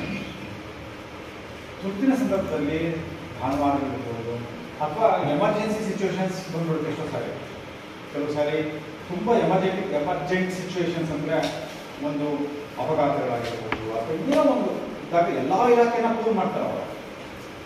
ಬರೀ ಅದು ಸಂಬಂಧಪಟ್ಟ ಇಲಾಖೆ ಅಂತಲ್ಲ, ಎಲ್ಲ ಸರ್ಕಾರಿ ನೌಕರನ್ನು ಸೇರಿಸ್ಕೊಡ್ತಾರೆ ಅವಾಗ. ಅಂಥ ಎಮರ್ಜೆಂಟ್ ಸಿಚುವೇಶನ್ ಬಂದಾಗ ಅವಾಗ ಇದು ನನ್ನ ಇಲಾಖೆ ಅಲ್ಲ, ನಾನೆಲ್ಲ ಅವಾಗ ಡೆಪ್ಟಿ ಕಮಿಷನರ್ ಅವರಿಗೆ ಆಥರೈಸ್ ಮಾಡ್ತಾರೆ. ಸರ್ಕಾರದಲ್ಲಿ ಯಾರು ಡಿಸಿಗ್ನೇಟ್ ಮಾಡ್ತಾರೆ ಇಂಥವ್ರು ಇದ್ದರು, ಈ ಎಲ್ಲ ಸರ್ಕಾರಿ ನೌಕರು ಇದನ್ನು ಕೇಳಬೇಕು ಅಂದಾಗ ಅವಾಗ ನಾವು we are at the disposal of concern officer. Government order ಮಾಡಿದಾಗ ನಾವು ಯಾರಿಗೆ ಹೇಳ್ತಾರೋ ಅವ್ರಿಗೆ ರಿಪೋರ್ಟನ್ನು ಮಾಡ್ಕೋಬೇಕಾಗ್ತದೆ. ಅವಾಗ ಅವ್ರು ಏನು ಹೇಳ್ತಾರೆ ಆ ಕೆಲಸವನ್ನು ಮಾಡಬೇಕು. ಆದ್ದರಿಂದ ಚೌಕಟ್ಟು ಇದೆ ನಮಗೆ ಸರ್ಕಾರಿ ನೌಕರಿಗೆ 10ರಿಂದ 5:30 6 ಗಂಟೆ ಹೊಟ್ಟೆವಾರ ಚೌಕಟ್ಟು ಇದೆ, ಚೌಕಟ್ಟು ಬಿಟ್ಟೂ ಇದೆ. ಸರ್ ಇದು ಆರಾಮು ಅಂತ ಎಷ್ಟೋ ಜನ ಹೊರಗಡೆ ಬಂದ್ಕೊಂತಾರೆ. ಒಳಗೆ ಬಂದಮೇಲೆ ಈಗ ನೀವು ಮುಂಚೆ ಏನು ಅಂದ್ಕೊಂಡಿದ್ರೆ ಗೊತ್ತಿಲ್ಲ, ನಮಗೆ ಈ ಎಲ್ಲ ನಿಯಮಗಳನ್ನು ಗೊತ್ತಿರಲಿಲ್ಲ. ಸೊ ಇನ್ನು ಹೋಗ್ತಾ ಗೊತ್ತಾಗುತ್ತೆ ಜವಾಬ್ದಾರಿ ಜಾಸ್ತಿ ಇದೆಯಲ್ಲಪ್ಪ ಇದು ಅಂತ. ಆದರೂ ಸಹ ಸರ್ಕಾರದಲ್ಲಿ ಕೆಲಸ ಮಾಡುವಂಥದ್ದು ಇದೆಯಲ್ಲ, ಅದು ಒಂದು ನಮಗೆ ಸಿಗುವಂಥ ಒಂದು ಪುಣ್ಯ ನಮಗೆ ಒಂದು ಸಿಗುವಂತಹ ಭಾಗ್ಯ. ಯಾಕೆಂದರೆ ಎಲ್ಲರೂ ಸಿಗ್ತಾರೆ. ಜನರಿಗೆ ಕೊಡುವಂತಹ ಸರ್ವಿಸನ್ನು ಕೊಡುವಂಥದ್ದು, ಒಂದು ಸರ್ಕಾರದ ಭಾಗವಾಗುವಂಥದ್ದು ನಾವೆಲ್ಲ ಏನಿಲ್ಲ, ಅದು ಪ್ರತಿಯೊಬ್ಬರು ಯಾರಿಗೂ ಸಹ ಎಲ್ಲರೂ ಸಿಗ್ತದೆ ಅಂತ. ಎಷ್ಟೋ ಜನ ತುಂಬ ಜನ ಆಸ್ಪೈರ್ ಮಾಡ್ತಾರೆ, ನಾವು ಬರಬೇಕು ಮಾಡ್ಕೊಳ್ಬೇಕು ಅಂತ. ಆಸ್ಪೈರ್ ಮಾಡೋರು ಎಲ್ಲರಿಗೂ ಸಹ ಅದು ಸಿಗಲ್ಲ. ಸೊ ನಮಗೆ ಸಿಕ್ಕಿರೋದ್ರಿಂದ ಅದನ್ನು ನಾವು ತುಂಬ ಚೆನ್ನಾಗಿ ಅದನ್ನು ಬಳಸ್ಕೋಬೇಕಾಗಿರ್ತಕ್ಕಂಥ ಅವಶ್ಯಕತೆ ಇರುತ್ತೆ.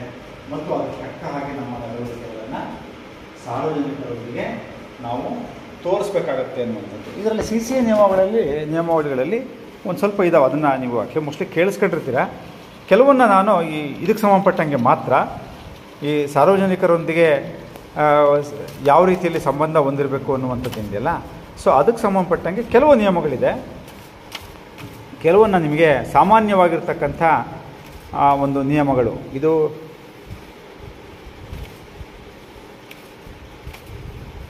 ಸಾಮಾನ್ಯ ತತ್ವಗಳು ಪ್ರತಿಯೊಬ್ಬ ಸರ್ಕಾರಿ ನೌಕರರು. ಇದು ಮೂರು ಅಂದರೆ ನಿಯಮ 3, CCA ನಿಯಮ 3ರಲ್ಲಿ ಸಾಮಾನ್ಯ ತತ್ವಗಳು ಅಂತ ಬರುತ್ತೆ. ಸುಮ್ಮನೆ ಕೇಳಿಸ್ಕೊಂಡ್ರೆ ಇದು ನಿಮಗೆ ಗೂಗಲ್ ಮಾಡಿದ್ರೆ ಸಿಕ್ಕುತ್ತೆ ನಿಮಗಿದು. ಪ್ರತಿಯೊಬ್ಬ ಸರ್ಕಾರಿ ನೌಕರನು ಎಲ್ಲ ಕಾಲಗಳಲ್ಲಿಯೂ, ಎಲ್ಲ ಕಾಲಗಳು ಅಂದರೆ ಆಲ್ ಸೀಸನ್ಸ್, ಆಲ್ ಸೀಸನ್ಸ್ ಯಾವುದೇ ಇದರಲ್ಲೂ ಎಲ್ಲ ವೇಳೆಯಲ್ಲಿ ಸರ್ವ ವೇಳೆಯಲ್ಲಿಯೂ ಸಹ ಮೊದಲನೇದು ಸಂಪೂರ್ಣ ನೀತಿನಿಷ್ಠೆಯನ್ನು ಹೊಂದಿರತಕ್ಕದ್ದು, ಸಂಪೂರ್ಣ ನೀತಿನಿಷ್ಠೆಯನ್ನು ಹೊಂದಿರತಕ್ಕದ್ದು. ಎರಡನೇದು ಕರ್ತವ್ಯ ಶ್ರದ್ಧೆಯನ್ನು ಹೊಂದಿರತಕ್ಕದ್ದು. ನೋಡಿ, ಕರ್ತವ್ಯ ಶ್ರದ್ಧೆ, ಈ ಪದ ನಾನು ಹೇಳಿದೆ ಶ್ರದ್ಧೆ ಅಂತ, ಆ ಕರ್ತವ್ಯ ಶ್ರದ್ಧೆಯನ್ನು ಹೊಂದಿರತಕ್ಕದ್ದು. ಮೂರನೇದು ಸರ್ಕಾರಿ ನೌಕರನಿಗೆ ತಕ್ಕದಲ್ಲದ ಯಾವುದನ್ನೂ ಮಾಡತಕ್ಕದ್ದಲ್ಲ. ಸರ್ಕಾರಿ ನೌಕರರು ಹೀಗೇ ಮಾಡಬೇಕು ಅಂತಿದೆ, ಅದಕ್ಕೆ ತಕ್ಕದಲ್ಲದ್ದು ಯಾವುದನ್ನು ಮಾಡೋಂಗಿಲ್ಲ. ಇದು ಬಹಳ ಇಂಪಾರ್ಟೆಂಟ್ ಆದ ಕ್ಲಾಸ್ ಇದು. ಸರ್ಕಾರಿ ನೌಕರನಿಗೆ ಒಂದು ಚೌಕಟ್ಟಿದೆ, ಆ ಚೌಕಟ್ಟಿಗೆ ತಕ್ಕ ಹಾಗೆಯೇ ನಡ್ಕೊಳ್ಬೇಕು, ಅದನ್ನು ಮೀರೋ ಹಾಗಿಲ್ಲ. ನಾಲ್ಕನೇದು ಯಾವುದೇ ಅಪರಾಧಿಕ ಚಟುವಟಿಕೆಯಲ್ಲಿ ತೊಡಗತಕ್ಕದ್ದಲ್ಲ. ನಮ್ಮ ಸರ್ಕಾರದ ನಿಯಮಗಳಲ್ಲಿ ಏನಿದೆಯಲ್ಲ ಅಪರಾಧ ಅಂತ ಇರುವಂಥ ಯಾವುದೇ ಚಟುವಟಿಕೆಗಳನ್ನು ಸರ್ಕಾರಿ ನೌಕರ ಮಾಡೋಗಿಲ್ಲ. ಯಾಕಂದರೆ ಯಾರೂ ಮಾಡೋಗಿಲ್ಲ, ಅದು ಬೇರೆ ಪ್ರಶ್ನೆ, ಭಾರತದ ಪ್ರಜೆ ಯಾರೂ ಮಾಡೋಗಿಲ್ಲ. ಆದರೆ ಇಲ್ಲೊಂದು ಬಹಳ ಒಂದು ಮುಖ್ಯವಾದ ಅಂಶ ನಾವು ಗಮನಿಸಬೇಕಾಗಿರೋದೇನು ಅಂದರೆ, ಜನಸಾಮಾನ್ಯ ಅಪರಾಧ ಮಾಡಿದಾಗ ಏನು ನಿಯಮ ಅಪ್ಲೈ ಆಗುತ್ತಲ್ಲ ಅದೇ ನಿಯಮ ಅಪ್ಲೈ ಆಗುತ್ತೆ ಅಂತಲ್ಲ, ಇಲ್ಲಿ ಜಾಸ್ತಿ ನಿಯಮ ಅಪ್ಲೈ ಆಗುತ್ತೆ ಇಲ್ಲಿ. ಯಾಕೆಂದರೆ ನೀನೊಬ್ಬ ಜವಾಬ್ದಾರಿಯುತ ಸರ್ಕಾರಿ ನೌಕರ ಆಗಿ ನೀನು ಇದನ್ನು ಈ ತಪ್ಪನ್ನು ಮಾಡಿದೀಯಾ, ಅದು ಹಾಗೇ ಬರುತ್ತೆ.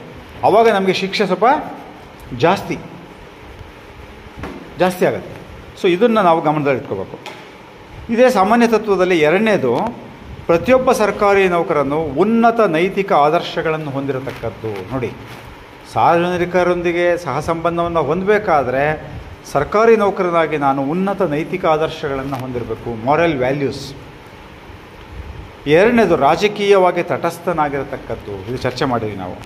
ಮೂರನೇದು ತನ್ನ ಕರ್ತವ್ಯಗಳನ್ನು ನಿರ್ವಹಿಸುವಲ್ಲಿ ಅರ್ಹತಾದಾಯಕ, ನ್ಯಾಯಸಮ್ಮತ ಮತ್ತು ನಿಷ್ಪಕ್ಷಪಾತತೆಯ ಮೂಲ ತತ್ವಗಳನ್ನು ಅಳವಡಿಸಿಕೊಂಡಿರತಕ್ಕದ್ದು. ಇದು ನಾವು ಹೇಳಿದ್ವಿ, ನಾವು ಏನೋ ಪಕ್ಷಪಾತ ಇರಬಾರ್ದು, ಯಾರು ಬಂದ್ರೂ ಸಹ ಜಾತಿ, ಮತ, ಧರ್ಮ, ಲಿಂಗ ಯಾವುದು ಬಂದರೂ ನಿಷ್ಪಕ್ಷಪಾತತೆ ಇರಬೇಕು, ಅರ್ಹತಾದಾಯಕವಾಗಿರಬೇಕು, ನ್ಯಾಯಸಮ್ಮತವಾದ ಮೂಲ ತತ್ವಗಳಿವೆಲ್ಲ.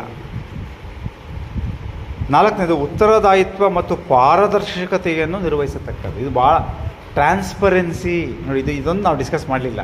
ಉತ್ತರದಾಯಿತ್ವ ಮಾಡಿದ್ವಿ ನಾವು. ಟ್ರಾನ್ಸ್ಪರೆನ್ಸಿ, ಪಾರದರ್ಶಕತೆ ಅಂದರೆ ಯಾವುದು ಮುಚ್ಚುಮರೆ ಇಲ್ಲ ಇಲ್ಲಿ. ಎಲ್ಲಿ ನಮ್ಮ ಒಂದು ಇದರಲ್ಲಿ ಯಾವುದು ಪಾರದರ್ಶಕವಾಗಿರ್ತಕ್ಕಂಥ, ಅದಕ್ಕೆ ನಮ್ಮಲ್ಲಿ RTI ಆ್ಯಕ್ಟ್ ಅಪ್ಲೈ ಆಗುತ್ತೆ, ನಮಗೆ ರೈಟ್ ಟು ಇನ್ಫಾರ್ಮೇಷನ್ ಆ್ಯಕ್ಟ್. ಅದ್ರ ಬಗ್ಗೆ ನಾವು ಮಾಡಿಸ್ತೀವಲ್ಲ ಒಳ್ಳೆಯವರೇ, RTIದು ಸ್ವಲ್ಪ ಹೇಳಿಸ್ಬೇಕು ಆಯಿತಾ? ಹಾಂ.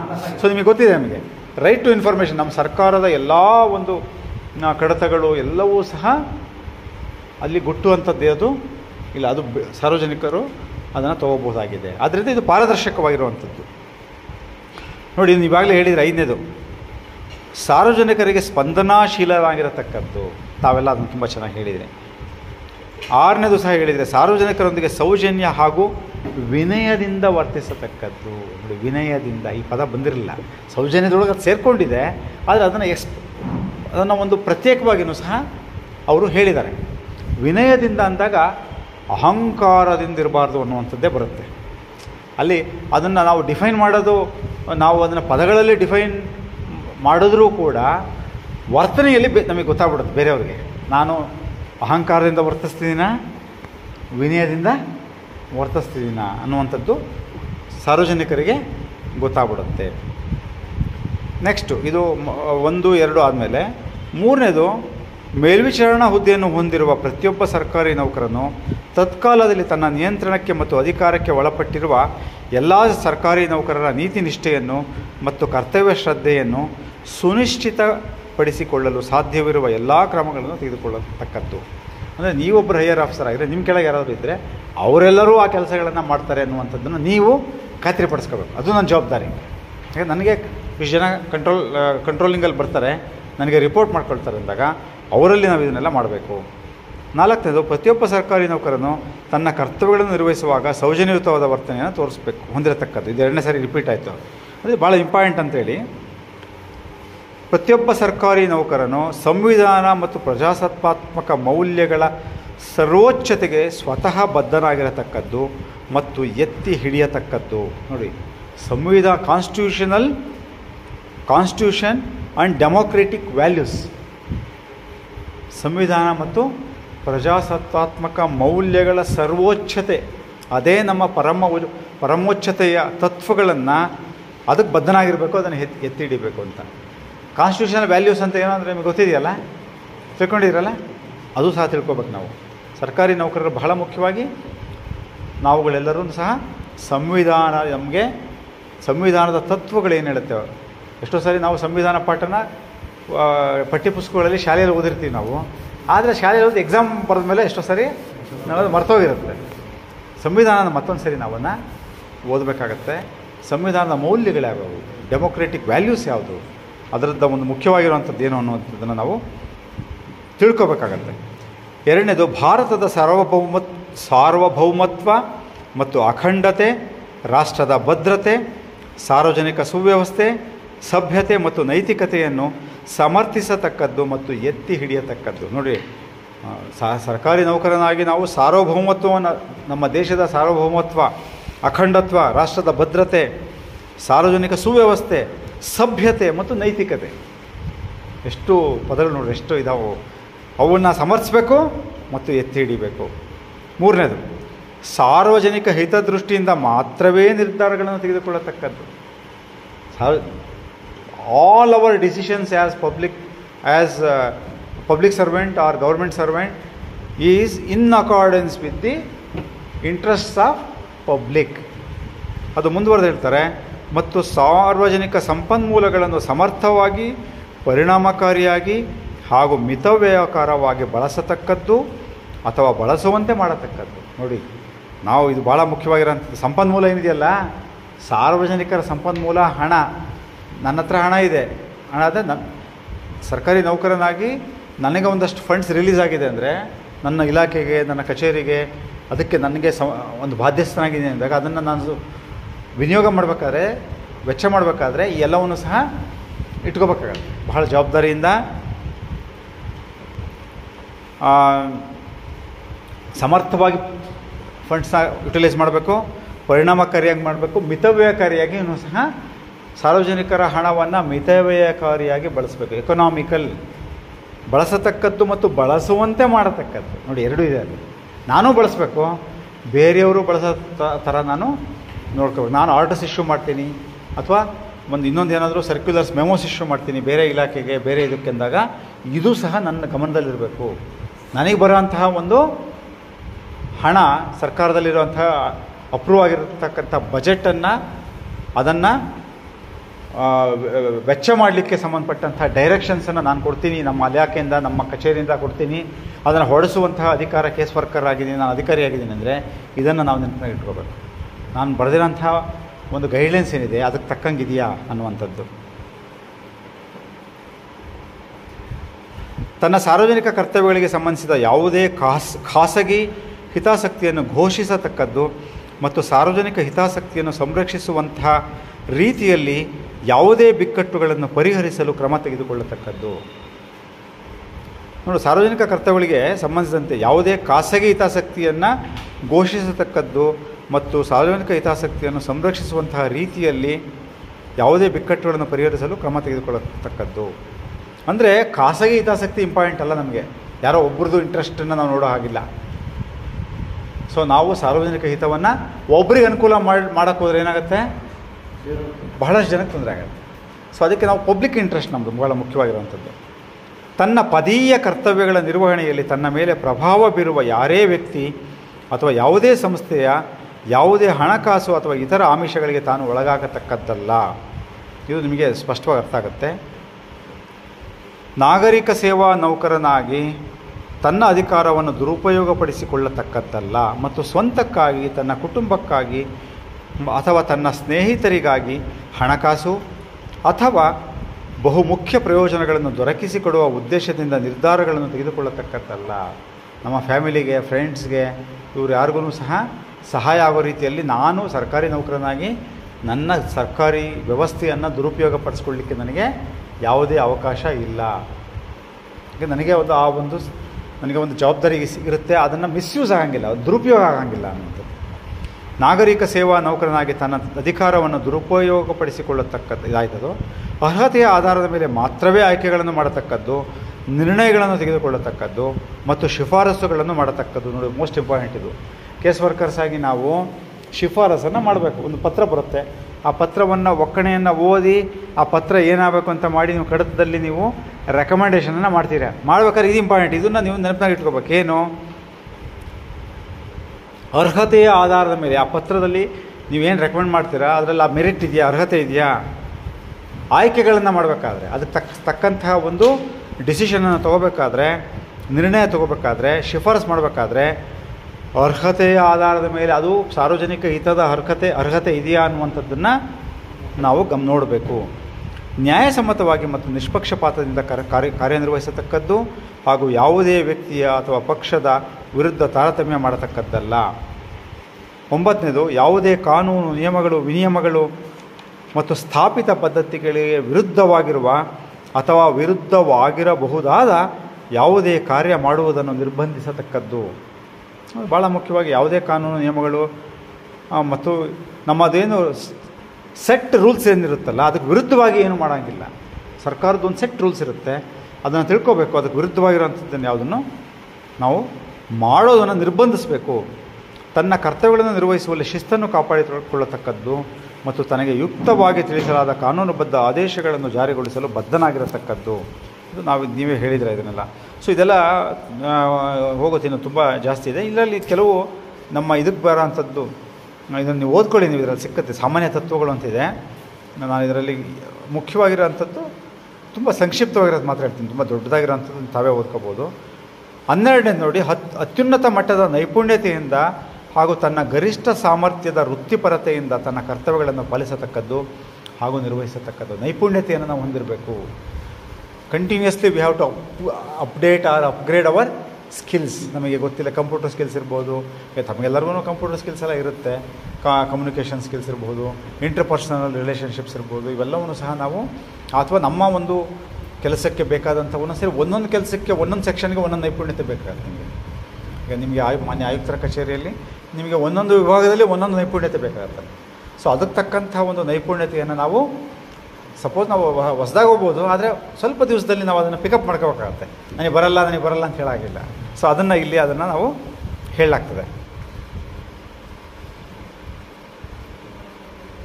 ನೋಡಿ, ಇಲ್ಲೊಂದು ವಿವರಣೆ ಕೊಟ್ಟಿದ್ದಾರೆ ನೋಡಿ. ಇದಕ್ಕೇನೆ 12ನೇದಕ್ಕೇನೆ, ಒಬ್ಬ ಸರ್ಕಾರಿ ನೌಕರನಿಗೆ ಇತರ ಕಾರ್ಯಗಳ ನಡುವೆ ವಹಿಸಿದ ಒಂದು ಕಾರ್ಯವನ್ನು ನಿಗದಿಪಡಿಸಿದ ಸಮಯದೊಳಗೆ ಮತ್ತು ಆತನ ನಿರೀಕ್ಷಿತ ಕಾರ್ಯಕ್ಷಮತೆಯ ಗುಣಮಟ್ಟದೊಂದಿಗೆ ನಿರ್ವಹಿಸಲು ಆತನು ರೂಢಿಗತವಾಗಿ ವಿಫಲನಾದಲ್ಲಿ ಅದನ್ನು 1ನೇ ಉಪನಿಯಮ ಮತ್ತು 3ನೇ ಉಪನಿಯಮದ ಉದ್ದೇಶಕ್ಕಾಗಿ ಕರ್ತವ್ಯ ಮೇಲಿನ ಶ್ರದ್ಧೆಯ ಕೊರತೆ ಎಂದು ಭಾವಿಸತಕ್ಕದ್ದು. ನೋಡಿರಿ, ನೀವು ಹೊಸದು ಕೊಟ್ಟಾಗ ಕೆಲಸ ಮಾಡಲಿಲ್ಲ ಅಂದರೆ ಇತರೆ ಕಾರ್ಯಗಳ ನಡುವೆ ವಹಿಸಿದ ಒಂದು ಕಾರ್ಯವನ್ನು ನಿಗದಿಪಡಿಸಿದ ಅಂದರೆ ಒಂದು ಹಲವಾರು ಕೆಲಸ ಇರುತ್ತೆ, ಇನ್ನೊಂದು ಯಾವುದೋ ಕೆಲಸ ಕೊಡ್ತಾರೆ ನೋಡಿ. ಇದು ಇಂಪಾರ್ಟೆಂಟ್ ಇದೆ. ಇದು ಸರ್ಕಾರಿ ನೌಕರಿ ಇತರ ಕಾರ್ಯಗಳ ನಡುವೆ ಅದ್ರ ಜೊತೆಗೆ ಮಧ್ಯದಲ್ಲಿ ಒಂದು ಕೆಲಸ ಕೊಟ್ಟಾಗ ನಿಗದಿಪಡಿಸಿದ ಸಮಯದೊಳಗೆ ಮತ್ತು ನಿರೀಕ್ಷಿತ ಕಾರ್ಯಕ್ಷಮತೆಯ ಗುಣಮಟ್ಟದೊಂದಿಗೆ ನಿರ್ವಹಿಸಲು ವಿಫಲನಾದರೆ, ಸಾರ್ ನನಗೆ 10 ಕೆಲಸ ಇದೆ, ಮಧ್ಯದಲ್ಲಿ ಇನ್ನೂ ಒಂದು ಕೊಟ್ಟಿದ್ದೀರಾ ಅಂದರೆ ಅದನ್ನು ಸಹ ನಾವು ಮಾಡಬೇಕು ಅನ್ನುವಂಥದ್ದು ವಿವರಣೆ. ತುಂಬ ಇದು ರೂಲ್ಸ್ ಎಲ್ಲ ತುಂಬ ಇದೆ, ನಾವು ಅದನ್ನು ಗಮನಿಸ್ಕೋಬೇಕಾಗತ್ತೆ ಅನ್ನುವಂಥದ್ದು. ಸೊ ಇದನ್ನು ನಾನು ತಾವೆಲ್ಲ ಸರಿ ಇದನ್ನು ಗಮನಿಸಿ ಇದನ್ನು ನೋಡಿ. ಇದೊಂದು ಮಾತ್ರ ಓದ್ತೀನಿ, ಸಾರ್ವಜನಿಕ ಸಂಬಂಧಪಟ್ಟಿರೋದು. ಸಾರ್ವಜನಿಕರೊಂದಿಗೆ ಅಧಿಕೃತ ವ್ಯವಹಾರ ನಡೆಸುವಲ್ಲಿ ಉದ್ದೇಶಪೂರ್ವಕವಾಗಿ ವಿಳಂಬ ಧೋರಣೆಯನ್ನು ತೋರತಕ್ಕದ್ದಲ್ಲ, ಅಥವಾ ಆಕೆಗೆ ವಹಿಸಲಾದ ಕೆಲಸಗಳನ್ನು ವಿಲೇ ಮಾಡುವಲ್ಲಿ ದುರುದ್ದೇಶಪೂರ್ವಕವಾಗಿ ವಿಳಂಬ ಮಾಡತಕ್ಕದ್ದಲ್ಲ. ಸುಮ್ಮನೆ ಡಿಲೇ ಟ್ಯಾಕ್ಟಿಕ್ಸನ್ನು ಮಾಡೋ ಹಾಗಿಲ್ಲ.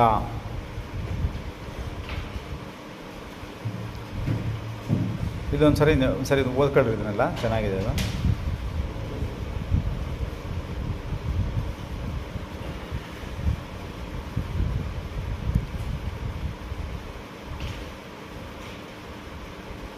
ಸೊ ಇದು ನಮಗೆ ಮುಖ್ಯವಾಗಿ ಕೆಲವು ಮುಖ್ಯ ಅಂಶಗಳನ್ನು ಮಾತ್ರ ತಮಗೆ ನಾನು ತಿಳಿಸ್ತೀನಿ. ಇದರೊಳಗೆ ನಿಮಗೆ ಭಾಳಷ್ಟು ಇನ್ನೂ ಬೇರೆ ಬೇರೆ ರೀತಿಯಾಗಿರ್ತಕ್ಕಂಥದ್ದೆಲ್ಲ ನಿಮಗೆ ಇದರಲ್ಲಿದೆ.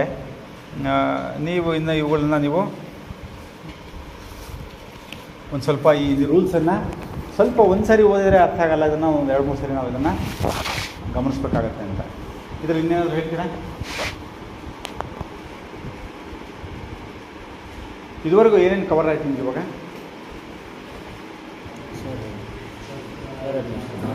HRMS ಎಲ್ಲ ಆಯಿತಾ? RTI ಆಯಿತು, HRMS ಆಯಿತು, ಆಮೇಲೆ ಫೈಲ್ ಮೂಮೆಂಟ್ಸ್ ಎಲ್ಲ ಆಯಿತು. ಓಕೆ. ಸೊ ಬಹಳ ಮುಖ್ಯವಾಗಿರೋಂಥದ್ದೆಲ್ಲ ವಿಷಯಗಳನ್ನ ನೀವು ಒಂದು ಸ್ವಲ್ಪ ನೋಟ್ಸ್ ಮಾಡ್ಕೋಬೇಕು.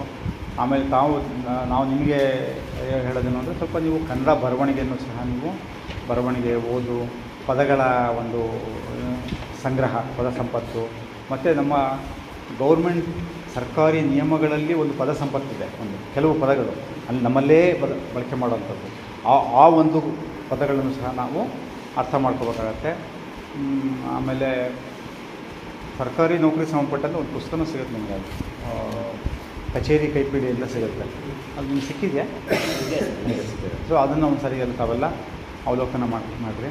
ಸೊ ಈ ಕ್ಲಾಸ್ ಇವಾಗೇನು ನಾವು ಮಾಡುವಲ್ಲ ಇವಾಗ ಈ ಕ್ಲಾಸ್, ಸೊ ಇದರಲ್ಲಿ ಏನಾದರೂ ಡೌಟ್ ಇದೆಯಾ, ಅಥವಾ ಇದರಲ್ಲಿ ನಿಮಗೇನಾದ್ರು ಹೊಸ ವಿಷಯ ಏನು ನಿಮಗೆ ತಿಳಿತು ಅಂತ ಏನಾದರೂ ಹೇಳ್ಬೋದಾ? ಈ ಕ್ಲಾಸಲ್ಲಿ ಸ್ವಲ್ಪ ಗೊತ್ತಾಯಿತು ಕೆಲವು ಸೇವಾ, ಆಮೇಲೆ ಸಾರ್ವಜನಿಕರಿಗೆ ಸಂಬಂಧಪಟ್ಟಂಗೆ ಏನು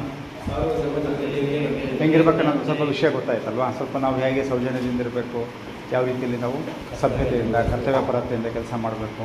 ಮತ್ತು ಇನ್ನೊಂದು ಅಂಶ ಅಂದರೆ ನಮಗೆ ವೇತನ ಎಲ್ಲಿಂದ ಸಿಕ್ಕುತ್ತೆ, ಅದು ನಮ್ಗೆ ಎಷ್ಟೋ ಸರಿ ನಾವು ಮರ್ತಿರ್ತೀವಿ. ನಾವು ನಮಗೆ ಬ್ಯಾಂಕಲ್ಲಿ ಬರುತ್ತೆ ಅನ್ನೋ ಥರ, ಈಗ ಬ್ಯಾಂಕಲ್ಲಿ ಬರ್ಬೇಕಾದ್ರೆ ಎಲ್ಲಿಂದ ಬರುತ್ತದು, ಹೇಗೆ ಬರುತ್ತೆ, ಎಷ್ಟು ಜನರ ಶ್ರಮದ ಒಂದು ದುಡಿಮೆಯ ಫಲವನ್ನು ನಾವು ವೇತನದ ರೂಪದಲ್ಲಿ ತಗೊಳ್ತೀವಿ ಅನ್ನುವಂಥದ್ದೇನಿಲ್ಲ, ಅದೊಂದನ್ನು ನಾವು ಗಮನದಲ್ಲಿ ಇಟ್ಕೊಂಡ್ರೆ ನಮಗೆ ಹೆಚ್ಚು ನಾವು ಕರ್ತವ್ಯಪರರಾಗಲಿಕ್ಕೆ, ಸ್ವಲ್ಪ ಜವಾಬ್ದಾರಿಯಿಂದ ಇದು ಮಾಡಲಿಕ್ಕೆ ನಮಗೆ ಹೆಚ್ಚು ಎಚ್ಚರಿಕೆಯನ್ನು ಅದು ನಮಗೆ ಕೊಡುತ್ತೆ. ಹಾಗಾಗಿ ನಾವು ಜ್ಞಾಪಿಸ್ಕೊಂಡ್ರೆ ಅದನ್ನು ನಮ್ಮ ಕಣ್ಣು ಮುಂದೆ ಕಟ್ಟ ಕಡೆಯ ವ್ಯಕ್ತಿಯ ಚಿತ್ರಣ ನಮಗೆ ಬಂದಾಗ, ₹1 ಅವರು ಟ್ಯಾಕ್ಸ್ ಕೊಟ್ಟಾಗಲೂ ಸಹ ಒಂದು ಚಿಕ್ಕ ಅಂಗಡಿಯವನು ಅಥವಾ ಇನ್ಯಾರೋ ಒಬ್ಬರು ಕೂಲಿ ಕಾರ್ಮಿಕ, ಪ್ರತಿಯೊಬ್ಬರೂ ಸಹ ಒಂದು ತೆರಿಗೆಯನ್ನು ಕೊಟ್ಟಾಗ ಆ ತೆರಿಗೆ ಕನ್ಸಾಲಿಡೇಟೆಡ್ ಫಂಡ್ ಹೊರಟೋಗುತ್ತೆ. Consolidated fund of the state. ಆ consolidated fund of the state ಅದರಿಂದನೇ ನಮಗೆ ವೇತನ, ರಸ್ತೆ, ಶಾಲೆ, ಆಸ್ಪತ್ರೆ ಮತ್ತು ಈ ಥರ ಬೇರೆ ಬೇರೆ ಸರ್ಕಾರದ ಕೆಲಸ ಕಾರ್ಯಗಳಿಗೆ ಆ ಹಣನೇ ವಿನಿಯೋಗ ಆಗುವಂಥದ್ದು. ಸೊ ಈ ದೃಷ್ಟಿಯಿಂದ ನೋಡಿದಾಗ ನಾವು ಸಾರ್ವಜನಿಕರೊಂದಿಗೆ ವ್ಯವಹರಿಸಬೇಕಾದ್ರೆ ಆ ಸಾರ್ವಜನಿಕರು ಬಂದಾಗ ಯಾವ ಭಾವನೆ ಅಂದರೆ ನಮಗೆ ಅನ್ನದಾತರು. ನಮ್ಗೆ ಯಾರು ಬರ್ತಾರೋ ಅವರೇ ನಮಗೆ ಅನ್ನದಾತರು. ನೇರವಾಗಿ ಅವರೇ ನಮಗೆ ದುಡ್ಡು ಕೊಡದೇ ಇರ್ಬೋದು, ಆದರೆ ಅವ್ರದ್ದು ಒಂದು ಪಾಲು ಇರುತ್ತೆ. ಆ ಒಂದು ತಿಳುವಳಿಕೆಯಲ್ಲಿ ನಾವುಗಳೆಲ್ಲರೂ ಸಹ ಇದನ್ನು ಗಮನಿಸೋಣ ಅಂತ.